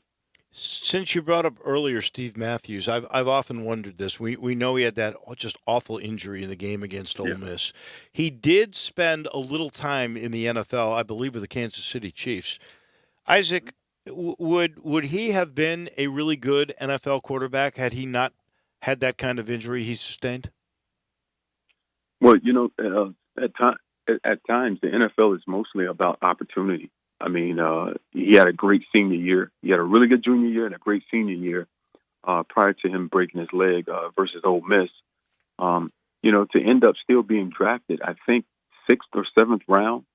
When he went to Kansas City, he was sharing a room or a quarterback room with the great Joe Montana. He was there that. So, who knows if he doesn't break his leg? Maybe he's a higher draft pick, 3rd or 4th rounder or 2nd round pick, and he'll probably get more opportunities. So I think that the rope for a guy like that would have been extended a lot more, and who knows where he could have ended his career. You are only the 2nd National Football League receiver with over 15,000 yards, 15,208, 91 touchdowns, 1,024 receptions. This is why you're in the Hall of Fame. Played in the Super Bowl in 99, Super Bowl 34. When did it hit you that you could be that good? To be honest, man, I've always been pretty confident as far as football is concerned and my ability to play that game. I see that as humbly as I can. Always compare myself to other guys as far as being able to watch people and do and mimic the things that they did on the field. I always say a lot of my mentors, I really never got a chance to actually meet face to face. Although I watched their film and see how they would run certain routes versus certain coverages, and I take what they had in their game and add it to my game. And I just felt like, for a very long time that, I could excel at this game. I can excel at the position. And I always thought, why just be, part of a good group, but why not be the best? And, that was my goal. That was my self-motivation. There are roller coaster rides in the National Football League. And I think I did an admirable job as far as being able to have positive self-talk during those lows to help pick myself up and allow my teammates to pick me up as well. And I had great coaches, guys who really would sacrifice their time into showing me the small details about being a pro, about being a professional wide receiver. And that combination, we did a great job, and it ultimately ended up with an opportunity to be a Hall of Fame. Who, if you've decided yet, will be your presenter at the Hall of Fame ceremony? They gave me an option of having 2 people participate in that. One, the guy who's going to be my presenter is one Tony Wiley. He's a guy that I met my rookie year in Los Angeles with the Los Angeles Rams when I was drafted, and we've been friends ever since then. He's been a part of my career. He's currently the vice president of Special Olympics right now. Oh, wow. And, the person that will actually put my coat on will be my older brother, Samuel Bruce. He's a guy where I would follow him to his practices, go to his games. One of the reasons I fell in love with the game of football was because of Samuel. and he is everything I want it to be. So it'll be sweet to have those two guys a part of it, and I think it'll be long lasting. That sounds beautiful. Last thing for the great Isaac Bruce, and we only got about a minute, so we got to keep it short. But your nickname was Reverend. Have you become a reverend? What are you trying to advance to theologically? Oh, absolutely. I'm in the midst of being a minister. I think our lives and the way we live our lives, being a witness for Christ, is the loudest thing that we can do. It also gives us opportunity to use words sometimes to sometimes convict and convince others, how their life should be lived. So here in South Florida, my wife and I, we participate and we do youth ministry at our church. Currently, since we've been in quarantine, we've had this ample opportunity to really ingratiate and really dive into teaching our daughters the benefits of the book of Proverbs, the book of Psalms, and making sure that we don't compartmentalize who we are as people of faith. So this is a special time for us, and that's kind of what we've been doing, really just hammering and putting the word in our children. Well, Isaac, I hope it's a wonderful, beautiful Easter for you and your family. We thank you so much for giving us all your time today, and a heartfelt congratulations on getting into the Pro Football Hall of Fame. Thank you, guys. Thank you. That is Isaac Bruce, the great Isaac Bruce, Tiger Hall of Famer in two halls now, the Memphis Sports Hall of Fame and the Pro Football Hall of Fame. We take a break. When we come back, we got Crunch Time on Sports Time on Sports 56. Search Sports 56 on Facebook and give us a like. And follow us on Twitter at Sports 56 WHBQ. I'm here with Robert Cox, kitchen manager of the Rendezvous Restaurant. Tell us about those great ribs at the Rendezvous. Rendezvous stands alone in a unique barbecue style, only found in Memphis, Tennessee. We don't smoke our ribs, we char-broil them. The guys cooking our ribs have been doing it for 30 years. Mr. Charlie Virgos taught the guys the technique himself, and still to this day, they teach newcomers that come in the door. After our ribs come out the pit, we pre-cut every order, so you easily can tear them apart. We baste our ribs on a plate and sprinkle our seasoning all over them. So, Robert, are ribs what everyone comes to the Rendezvous for? The beef brisket is now our second best seller behind the ribs. We also have lamb riblets, half chicken, pork shoulder, chopped chicken, cheese and sausage plate. Nachos are fantastic. We also carry a Greek salad. The list goes on. Robert, where can we find out more about all of these great options? Our restaurant menu is online at hogsfly.com, and recently we just added our catering menu online. Mr. Charlie Virgos' Rendezvous Restaurant, a family-owned restaurant in downtown Memphis, in the alley since 1948. Farmers Insurance knows that when you're in the car and that song comes on, yes, that's the one, you have no choice but to pull out your imaginary drumsticks and smash those cymbals and stomp on that kick pedal, which unfortunately is the accelerator pedal. And we covered it. Talk to a farmer's agent who knows a thing or two because they've seen a thing or two. Call Chad Gatlin at 901-235-1176 or get a fast quote at memphisfarmers.com. We are farmers. Bum, bum, bum, bum, bum, bum. Underwritten by Farmers Truck Fire Insurance Exchanges and Affiliates. Products not available in every state. I'm Dr. George Flynn, president of Flynn Broadcasting. On behalf of everyone associated with Flynn Broadcasting, we want to wish you good health, especially in this coronavirus situation. You can be the hero. All you have to do is practice social distancing. That's right, 6 feet away from other people, and you'll be part of the solution, not part of the problem. Also, if you feel ill and have a cough or fever, get tested so you'll know if you have coronavirus or not. I'm Dr. George Flynn with Flynn Broadcasting. We'll keep you connected while you maintain your physical social distance. So keep listening to this Flynn Broadcasting station because we're in this fight with you and we're going to help you stay connected. Are you paying too much for term life insurance? There's a tremendous price war among the major term life companies. Rates have dropped dramatically in the past few years. For example, a man age 45 non-tobacco user, $1 million of coverage, $75 per month level rate for the next 10 years. Or a man age 50 non-tobacco can obtain $500,000 of coverage for a monthly premium of only $110 per month, guaranteed not to change for the next 20 years.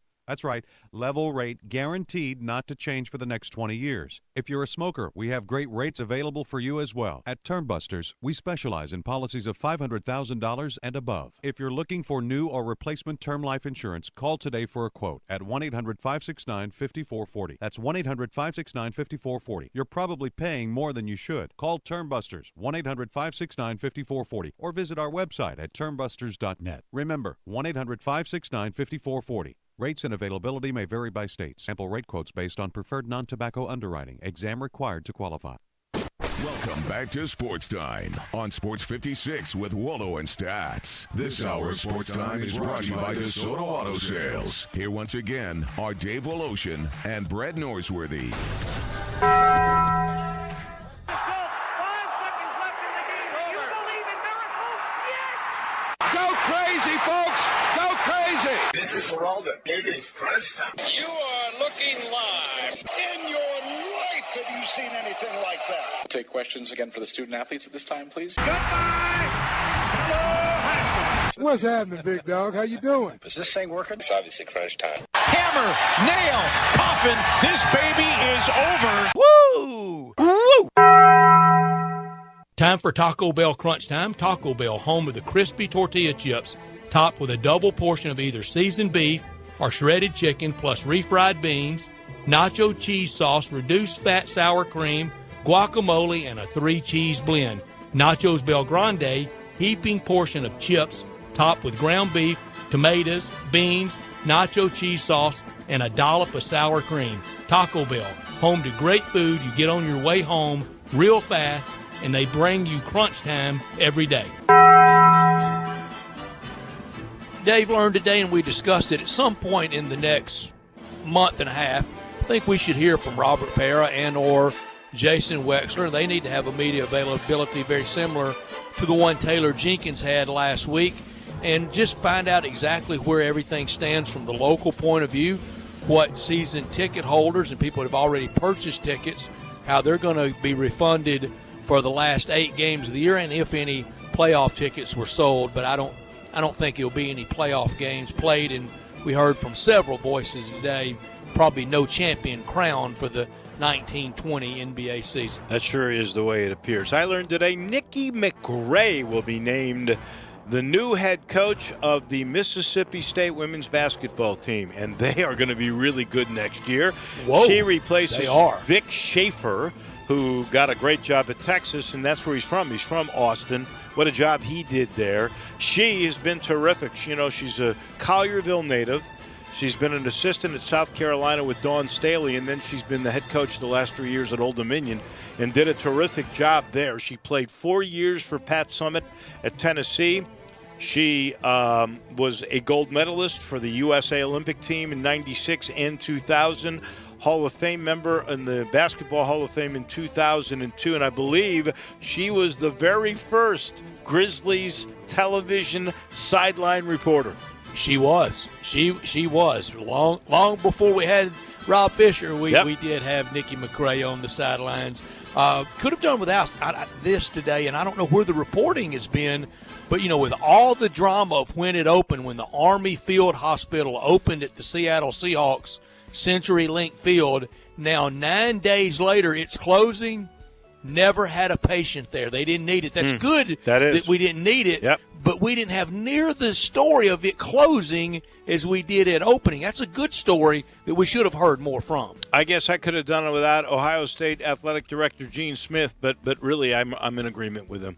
If it's not okay for fans to come to games, why is it safe for players to go be in football games? And I've had some thoughts about Gene Smith I haven't normally agreed with, but this time I think he is on the money. I know we'll be watching Brett, families in different ways celebrate Easter. I hope it is a very peaceful and healthy one for you and your family and for all of our audience.